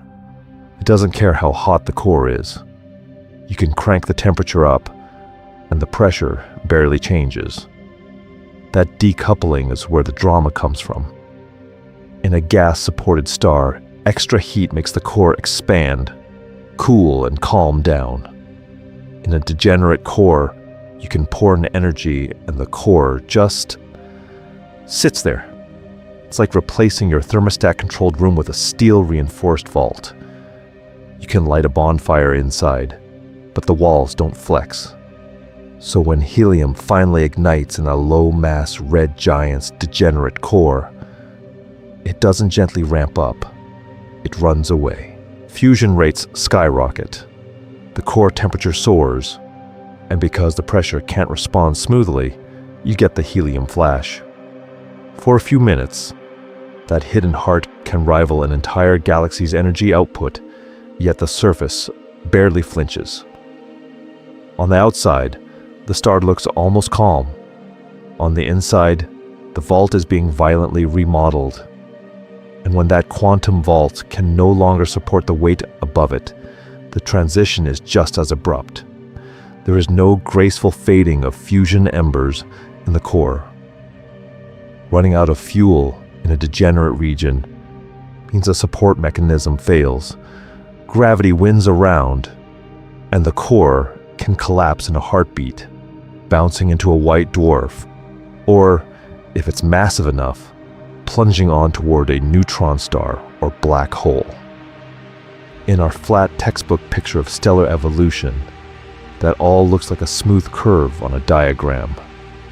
But the reality is more like walking across a frozen lake that suddenly gives way under your feet. Gas pressure stars are like ice that softens before it cracks. Degenerate cores are ice that holds perfectly until it doesn't. And yet something is above the planets. Something is below them. In the same way, something is above simple fuel runs out stories, and something deeper is below. These hidden pressure laws deciding whether a red giant ends in a quiet planetary nebula, a silent white dwarf ember, or a catastrophic supernova. Because once you see that, you have to ask a sharper question. When gravity finally overwhelms every kind of pressure a star can muster, what takes over then? What takes over then is the age of remnants, the era where the fireworks are over, but the long, slow game really begins. Because here's what nobody tells you. Once a red giant blows off its outer layers and the glare dies down, the universe doesn't just switch off the lights and walk away. It rearranges the stage. That quiet white dwarf ember left behind, it can still host a habitable zone. It's just tucked in so close you could almost reach out and touch the star. Imagine an Earth-sized core, about half the mass of the Sun, glowing white hot, then slowly fading. Around it, the Goldilocks region hugs the star at orbits far tighter than Mercury's path in our solar system. Planets or artificial worlds parked there could bask in gentle warmth for billions, even trillions of years as the dwarf cools. You're trading blazing youth for a very long twilight. And this isn't just a sci-fi picture we sketch on a napkin. Exoplanet surveys have caught white dwarfs with debris disks, rings of rock and dust spiraling in under brutal gravity. We've seen shattered planetary cores, metal-rich fragments, even whole giant planets surviving in distant orbits. You know the one, that mental image of a star dying and taking everything with it. The data says reality is messier. Planetary systems can survive, be torn up, and then quietly reassemble around these stellar ghosts. So if life arose before the red giant phase, could it migrate inward, following the habitable zone as the star swells and then shrinks? Or could new life spark later, on worlds warmed by the fading embers of a dead sun? Those are the kinds of questions that keep astrobiologists very awake at night. Now let's begin to push the dial past plausible and into barely survivable. White dwarfs are the gentle end of the story. Go heavier, and you get neutron stars and black holes. The gravity is savage, the radiation intense, and yet something is above the planets. Something is below them. Around pulsars, you get tight, fast orbits where tidal forces could tear a normal planet apart, but an advanced civilization might not care. They could build magnetic habitats anchored in the pulsar's field, tapping its beams like a cosmic dynamo. Farther out, you can imagine megastructures sipping energy from the hot inner edge of a black hole's accretion disk, skimming power from infalling gas. Horrifically dangerous? Absolutely. But for engineers thinking on million-year timescales, danger is just another design constraint. Because once you realize how long these remnants last, ordinary stars start to look temporary. White dwarfs cool for trillions of years. Neutron stars spin on and on. Black holes slowly evaporate on timescales that make the current age of the universe feel like a commercial break. So if intelligence survives deep into cosmic time, where does it go? Not to bright, short-lived suns, but to the slow, steady embers. Somewhere in the far future, the last sparks of consciousness might huddle around the cooling cores of dead red giants, orbiting in tight, invisible shells, whispering under faded starlight, while the rest of space slides toward darkness. And if that's the destination, we still have one more question to answer. How do these remnants themselves evolve as the universe keeps aging? So if the last sparks of consciousness are huddled around dead red giants, what happens after even those embers fade? What does the universe look like when there are no new red giants left to swell, burn, and die? Now let's begin with a quiet, almost invisible shift. As time goes on, more and more of the gas between stars gets locked away. It falls into new suns, or it's blown out of galaxies, or it's trapped forever inside black holes. Because here's what nobody tells you: the raw material for star formation is not infinite. Every time a star is born, there's a little less cold hydrogen left in the cosmic bank account. In the early universe, galaxies were wild star factories. Later on, they calmed down. Star formation slows. The giant molecular clouds thin out. Fewer bright blue giants ignite, and fewer future red giants are waiting in line. Eventually, we reach a strange epoch where almost every star massive enough to become a red giant has already gone through that phase. The red giant era is over. What's left is a gallery of remnants. Picture a galaxy where the brilliant, bloated stars are gone, and in their place you have seas of white dwarfs, Earth-sized sun mass cinders cooling in the dark. Between them, neutron stars drift, city-sized spheres of nuclear matter, some still spinning as ghostly pulsars. Deeper down, scattered like invisible trapdoors, black holes mark where the heaviest red giants collapsed and tore space-time. And threading all of this, there are the holdouts, long-lived red dwarfs that never became red giants at all, still burning dimly after trillions of years. You know, the one we always forget in the textbook picture, the tiny star off to the side of the big main sequence diagram. In this future, those small, stubborn suns are the last true stars, quietly fusing hydrogen while everything else cools.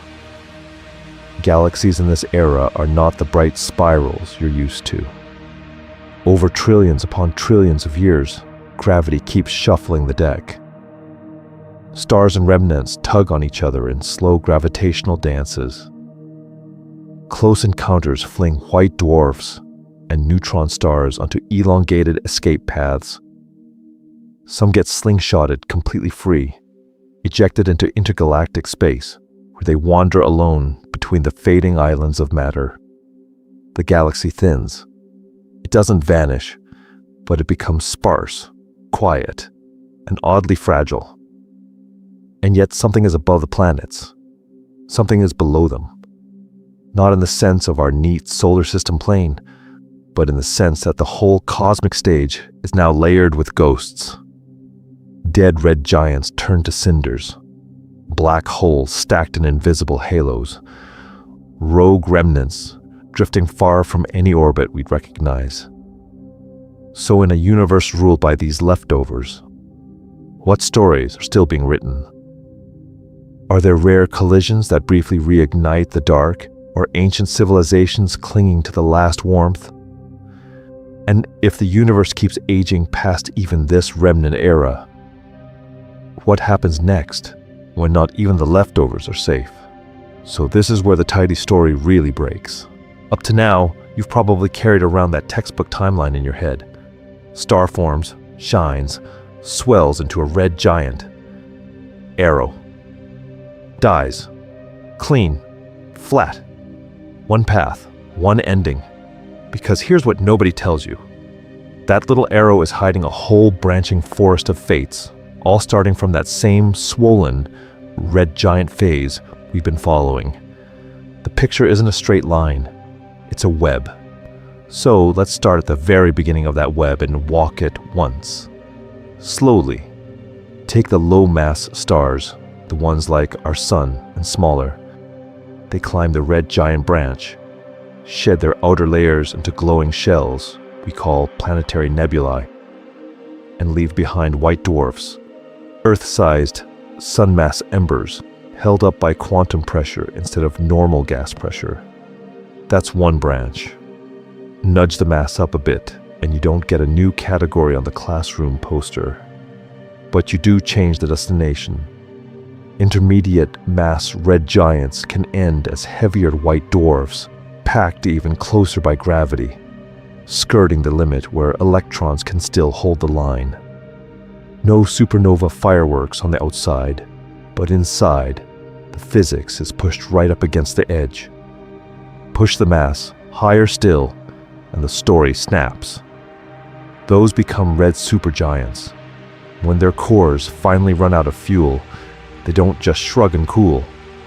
They collapse in a heartbeat, triggering core collapse supernovae that can outshine an entire galaxy. Their cores crush into neutron stars, or, if gravity wins completely, disappear behind the event horizon of a black hole. Same red giant label in the diagram. Completely different afterlife. And yet something is above the planets. Something is below them. In the same way, there are layers of afterlives stacked above and below that simple star-dies arrow. White dwarfs keep cooling for trillions of years, fading through red, then infrared, then effectively invisible black dwarfs that are still there in space, just too cold to see. Neutron stars spin down, their lighthouse beams slowing. Then they can collide and merge, throwing out gold and platinum before collapsing into a new black hole. Black holes themselves evaporate absurdly slowly through Hawking radiation, over timescales that make the age of the solar system look like a test run. Now let's begin to see how all of this connects. Every red giant on any branch is leaking material back into the galaxy. Winds, shells, supernova debris. That gas and dust drifts into the interstellar medium, joins a larger cloud, and gravity starts the whole cycle again. New stars, new planets, new observers, drawing new flat diagrams. So the end of a red giant isn't a single point. It's a node in a cosmic web of recycling, where one generation's death seeds the next. Once you replace that straight arrow with this branching, looping network, you start to see time itself differently. And the next question is, where in that web are we right now? So let's lock that web into a single, vivid picture you can carry around in your head. Not a flat textbook diagram, a time lapse of stellar life and death playing out in 3 dimensions. So, let's start at the very beginning. You're looking at a sun-like star, newborn in a glowing cloud of gas. Millions of years flash by. It burns steady, yellow-white, planets in neat orbits in a familiar solar system layout. You know the one. Then hydrogen in the core runs low. Gravity tightens its grip. The core contracts, heats, and the outer layers swell and cool until this once ordinary star balloons into a red giant, big enough to swallow inner worlds whole, because it hears what nobody tells you. From the outside it looks slow and stately, but inside, shells of fusion are stacked like invisible rings. The star climbs the red giant branch, flashes helium on in a burst hidden beneath its surface, settles for a while, then swells again into the asymptotic giant branch. Now it pulses. Each pulse is the star's outer layers breathing in and out, throwing off dense winds and dust that drift above and below the old orbital plane of its planets. Keep the camera rolling. Those pulses thicken into a glowing cocoon. Ultraviolet light from the exposed hot core slams into the expanding gas, turning it into a planetary nebula, a shimmering bubble, rings and filaments lit from within. It hangs there for just 10 or 20,000 years. Then the light fades. The gas disperses into the wider cloud between stars, ready to join some future, collapsing region of the galaxy. At the center, a white-hot ember remains, a white dwarf, Earth-sized but nearly as massive as the original star, held up by quantum pressure instead of fusion. It blazes blue-white at first, perhaps orbited by scorched, altered planets, rubble belts, and cometary debris that now trace eccentric, tilted paths through space. What does a sunset look like from a world circling a stellar corpse? Run the clock faster. The white dwarf cools for billions, then trillions of years. Its atoms slow. Deep inside, the matter crystallizes into a sphere of solid, degenerate carbon and oxygen, a literal diamond star. Keep going, far beyond the age of our current universe, and it becomes a black dwarf. No visible light, just a frozen ember quietly orbiting in a galaxy that has grown thin and dim. Now reset the scene with a more massive star. This one swells into a red supergiant, so large you could drop the whole inner solar system inside it and still have room. Inside, its core is an onion, shells of hydrogen, helium, carbon, neon, oxygen, silicon, each fusing above an iron heart that can't yield more energy. The moment gravity wins, that core collapses in a fraction of a second. The outer layers rebound and explode as a supernova, briefly outshining the galaxy. In the wreckage, a different remnant appears. If the core is light enough, it becomes a neutron star, a city-sized sphere of nuclear matter spinning dozens or hundreds of times per second, beaming radio and X-ray pulses like a cosmic lighthouse. Push the mass higher, and even that can't hold. A black hole forms, warping space so strongly that not even light can escape. Hold both images in your mind at once. The gentle ember cooling in the dark and the violent collapse that tears a star apart. Both are the end of red giants that ran out of fuel. Both are seeds for the next round of the cosmic web. And yet something is above the planets. Something is below them. These remnants orbit through a galaxy that is itself evolving, and the real question becomes, how long does the cycle of endings and beginnings actually have left? So the next time you step outside at night and look up, that question about how long the cycle has left doesn't feel abstract anymore. It's written into every point of light you can see. Pick one bright star near the horizon. Anyone. Now let's begin. Imagine it a few billion years from now, swollen into a red giant, its orbiting worlds scorched as its outer layers billow outward into space.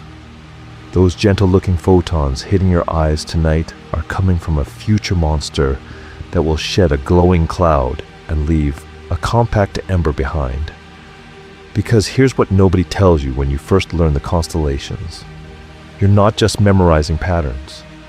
You're memorizing phases. Most of the big blue-white beacons in the sky are racing through their lives. Given enough time, they will all take their turn as red giants, peeling off their envelopes, painting brief planetary nebulae across the galaxy, then collapsing down into dense cores. And some of those cores are already up there, right now. A few of the ordinary stars in your sky are actually white dwarfs, the exposed hearts of dead suns, cooling slowly in the dark.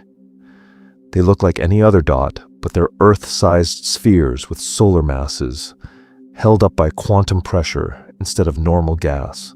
And behind them, mixed into the Milky Way's haze, are countless remnants you can't see at all. Black dwarfs that don't glow yet, neutron stars, quiet black holes, all orbiting through the same galactic plane as our solar system. This is the pattern interrupt. The night sky is not a static wallpaper. It's a time-lapse you're only catching one frame of. Every constellation is a collage of different ages and fates, layered along your line of sight. Some stars are just starting hydrogen fusion. Some are in their stable middle age. Some are in red giant phases right now, shedding matter that will drift into the interstellar medium and help seed the next generation. Our sun is not special in that sense. It's just one more participant in this long relay. In a few billion years, it will swale, burn through its last shells of fuel, breathe out a nebula into local space, and settle down as a white dwarf circling the galaxy. The same gravity that holds your feet to the ground will keep that ember in orbit around the Milky Way for trillions of years. So when you look up, you're seeing the raw materials of you. The calcium in your bones, the iron in your blood, the oxygen in your lungs were all forged in stars that went through these red giant endings. The future of our galaxy, the light that guides you home at night, and the atoms that make your brain capable of wondering about any of this are all tied to what happens after a red giant runs out of fuel. And yet, something is above the planets. Something is below them. The real twist is what happens when even the remnants begin to fade. So if red giants are the engines that built you, what happens when the universe runs out of engines? Now let's begin with a quiet, uncomfortable truth. Star formation is not a renewable resource. The cold clouds of gas that collapse under gravity to light new suns are being spent, one by one. Every time a star swells into a red giant and sheds its envelope, some of that material is recycled, sure. But some is locked away forever in white dwarfs, neutron stars, and black holes.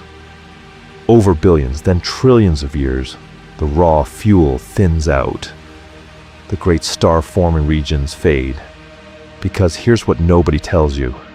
At some point, there just aren't enough dense clouds left to make new stars at all. That means no new blue giants, no new suns like ours, and no new red giants waiting in the wings. The whole dramatic phase we've been talking about becomes a closed chapter. So what does the universe look like after the last red giant has come and gone? Picture the solar system, but dimmed down and stretched across the cosmos. The only steady light comes from tiny, long-lived red dwarfs, still sipping their fuel over trillions of years. Around them, planets might still orbit in their familiar planes, but the skies above those worlds would be sparse, the Milky Way a ghost of its former self. Elsewhere, white dwarfs quietly cool, radiating their last heat into space. Over unimaginable timescales, they fade from white to red to black, becoming cold, crystalline embers. Occasionally, gravity pulls a little too hard. A white dwarf strips gas from a companion, or a black hole feeds, and for a brief moment, an accretion disk flares, a last bright spark in an increasingly dark universe. You know the one, the dramatic outburst that would have made headlines if there were still anyone around to write them. In that far future, the spectacular red giant phases and glowing planetary nebulae we love now are ancient history. The colorful shells of gas have dispersed, mixed back into the thin interstellar medium. Only their compact remnants remain, and the heavier elements they forged are locked into dead planets, frozen comets, and silent, wandering rocks. The universe is still made of recycled star material. It's just not doing much with it. But here's the twist. Does not much really mean nothing? What kinds of structures could still exist around those dying embers? Could complex chemistry persist in subsurface oceans on rogue planets, warmed only by radioactive decay? Could some form of life adapt to live around the faint glow of a cooling white dwarf, stretching a day across millions of years? So, let's start at the very beginning of the end. The death of a red giant isn't just a local tragedy. It's a move in a much longer game, one that keeps going even after the age of bright stars closes. We live near the middle of that story, not the end of it. The real question is, what happens when even the last red dwarf flickers out? And is that truly where the story stops? So let's zoom out and lock in the whole arc you've just walked through. Because here's what nobody tells you. When a red giant runs out of fuel, it doesn't just die. It steps onto one of a few very specific rails. And once you see those rails, the chaos of stellar death turns into a clean, almost inevitable flowchart. So, let's start at the very beginning of that flowchart. A star is born in a cold molecular cloud, settles onto the main sequence, and spends billions of years quietly fusing hydrogen in its core. Then gravity wins a small argument. The core runs low on hydrogen, contracts and heats, and the outer layers balloon outward into a red giant. Hydrogen keeps burning in a shell, the core keeps shrinking, and the star climbs the red giant branch. For sun-like stars, helium eventually lights in the core. The star shuffles onto the horizontal branch, and then drifts into the asymptotic giant branch, the AGB. That's the really leaky phase. Intense winds peel off the envelope, dust condenses, and the star sheds 50 to 80% of its mass into space. In your head, you can picture that as a slow, glowing exhale. The envelope drifts away and becomes a planetary nebula. The hot core left behind is suddenly exposed. If the original star was low or intermediate mass, that exposed core is a white dwarf, about the mass of the sun squeezed into something the size of Earth, held up not by normal gas pressure, but by quantum rules. More massive red supergiants don't get that gentle ending. Their cores collapse in a heartbeat. You get a supernova. And the remnant is either a neutron star, a city-sized ball of nuclear matter, or, if gravity pushes hard enough, a black hole. Those three remnants are your new basic cast. White dwarfs from quiet red giants, neutron stars and black holes from the loud ones. And yet, something is above the planets. Something is below them. In the same way, above the bright phase of a star's life, and below it lie these darker, longer-lived characters that carry the story forward. Over absurd timescales, each of them keeps evolving. White dwarfs radiate their leftover heat, dimming from white to red to infrared to a hypothetical black dwarf, a frozen ember in the dark. Neutron stars spin down, merge and forge the heaviest elements in brief, violent flashes. Black holes swallow gas, stars, even each other. Then, over a timescale so long it breaks your sense of time, very slowly evaporate through Hawking radiation. Through all of this, the recycling never stops. Every red giant wind, every planetary nebula, every supernova blast enriches the galaxy with carbon, oxygen, iron, and more. That material settles into new clouds, new disks, new solar systems. You know the one, rocky planets, liquid water, chemistry that learns to call itself alive. So the old mental model, star lives, star dies, fade to black, gets replaced. In its place, you get a layered, time-stretched picture. Bright main sequence, swollen red giant, stripped core, and then an afterlife of embers, collisions, and evaporation, all wrapped inside a galaxy that keeps building new worlds from old ashes. The real twist is that we're in the middle of that loop right now, which raises one last question. In a universe where even death is recycled, what does it really mean for the cosmos to end at all? If you followed a single red giant from its quiet birth in a collapsing cloud to its cold, invisible corpse, trillions of years from now, you're not just watching a star, you're tracking a whole chapter of the universe's biography. That means you're not a casual viewer, you're a cosmic historian, a time traveler who's willing to jump from the sun's calm main sequence glow to the last whisper of gravity from a black dwarf that hasn't even had time to exist yet. Because here's what nobody tells you. Most people's mental picture of a star just stops when the light goes out. You know the one. The neat diagram where the star swells into a red giant, sheds a pretty shell, leaves a white dwarf, fade to black, roll credits. But you've just seen that the story doesn't end at no more fusion. It keeps going through orbital reshuffles, galactic recycling, and a dark future where dead stars quietly warp space long after their galaxies have faded. So if you're still here, you've already done something rare. You've let your curiosity stretch across timescales that break our normal sense of before and after. In your head, you've watched planets spiral inward, orbits widen, nebulae disperse, and remnants cool from white-hot to infrared embers to absolute darkness. That's not just learning facts. That's learning to read the universe's timeline. And yet something is above the planets. Something is below them. Not in the literal sense this time, but in the sense of layers of story. We started with a single star, but above that are galaxies evolving as their red giants die.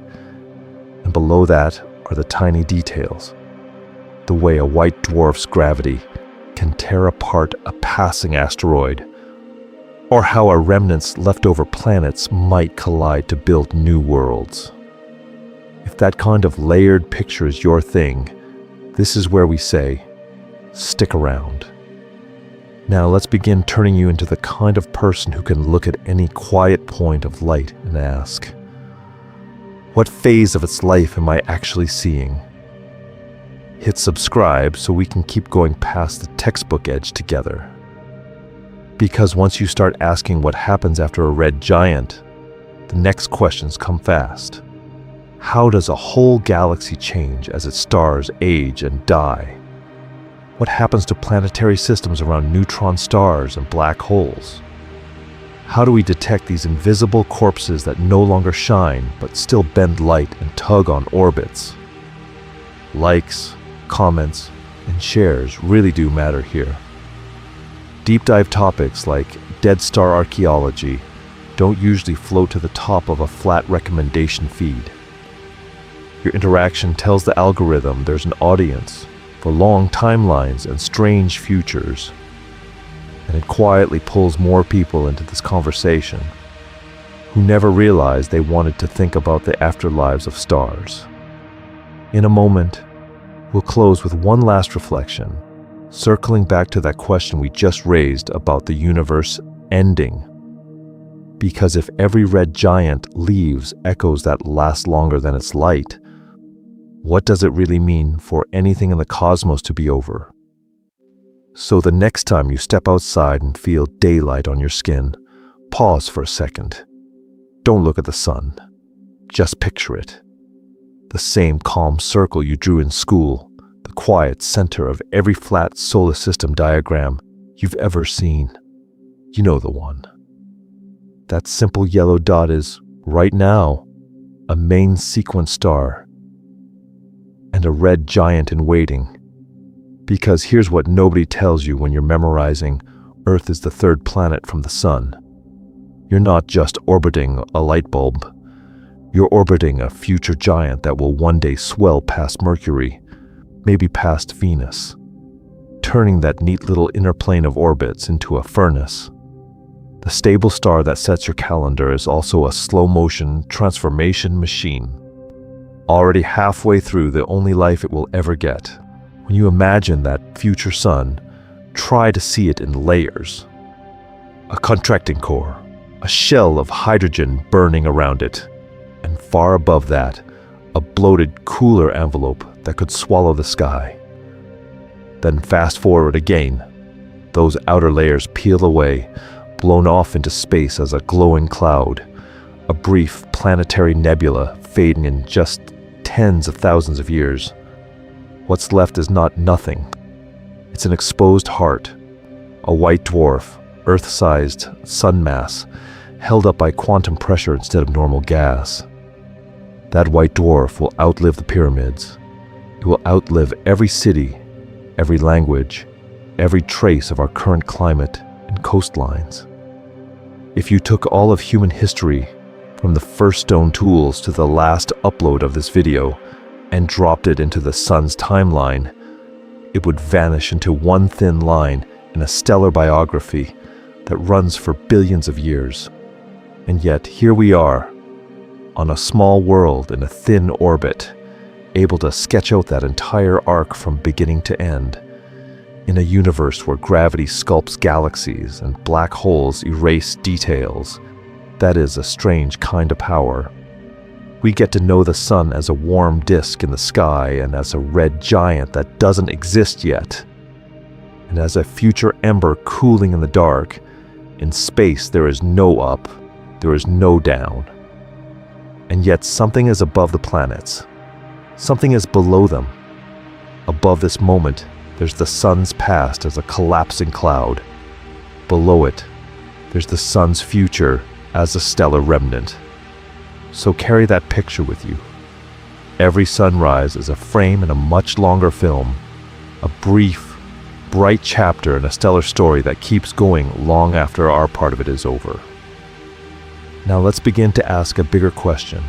If even death for a star is just a change of form, what does an ending mean for the universe itself?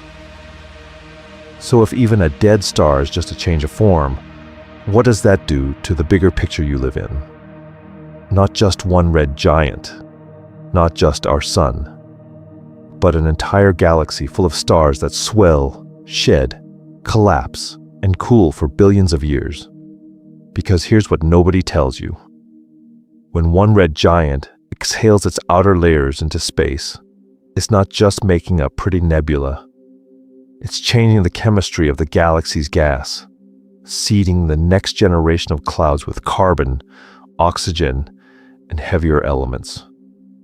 Over time, as countless giants and supergiants grow old and explode or fade, the Milky Way itself evolves. Its spiral arms dim, its star-forming regions quiet down. So how different does a galaxy look after most of its suns have burned through their fuel? And then there are the leftovers we barely touched. White dwarfs, neutron stars, black holes. You know, the one that haunts the sci-fi covers. A tiny, ultra-dense ember with planets still clinging to their orbit. What happens to those worlds when the central star is a neutron star, pulsing beams like a cosmic lighthouse? Could a planet bathed in that harsh radiation ever host an atmosphere or even oceans in some strange, shielded way? Now tilt the camera again. Above those remnants and below them, in the thick disk of the galaxy, black holes are quietly feeding. Not the monsters at the center, but stellar mass black holes left behind by the most massive red giants. Could we ever tap into that gravity well, siphon energy from the swirling disk of hot gas around them? It sounds like pure fantasy, and yet in principle, the most efficient power plant in the universe is a spinning black hole with matter falling in. If you want to keep going down that rabbit hole, we've got you. You can dive deeper into supernova types, where we unpack how some red giants detonate in a heartbeat, while others slip away more softly. You can jump to the quieter cousins of the story, the long, slow lives of red dwarfs that never become classic red giants at all. Or you can zoom all the way out to the structure and fate of the Milky Way and watch how billions of stellar life cycles reshape the galaxy's flat disk, halo, and dark matter envelope over time. So, let's start at the very beginning of the next conversation. Tell us in the comments, what part of a red giant's afterlife surprised you the most? The idea of white dwarfs cooling for trillions of years? Planetary systems circling a dead core? Black holes turning gravity into energy? Your questions and theories turn that comment section into a shared observing field, a place where we all point at the same night sky and compare notes. If you want to keep following the universe's story from new angles and new scales, make sure you subscribe and turn on notifications so you're there when we zoom from the orbit of a single planet to the edge of the cosmic web. Because once you've seen that even dead stars can light new worlds, the universe stops being a fixed picture and becomes an unfolding script. And yet, something is above the planets. Something is below them. In a universe where even dead stars can light new worlds, there is always another chapter waiting above you in the night sky.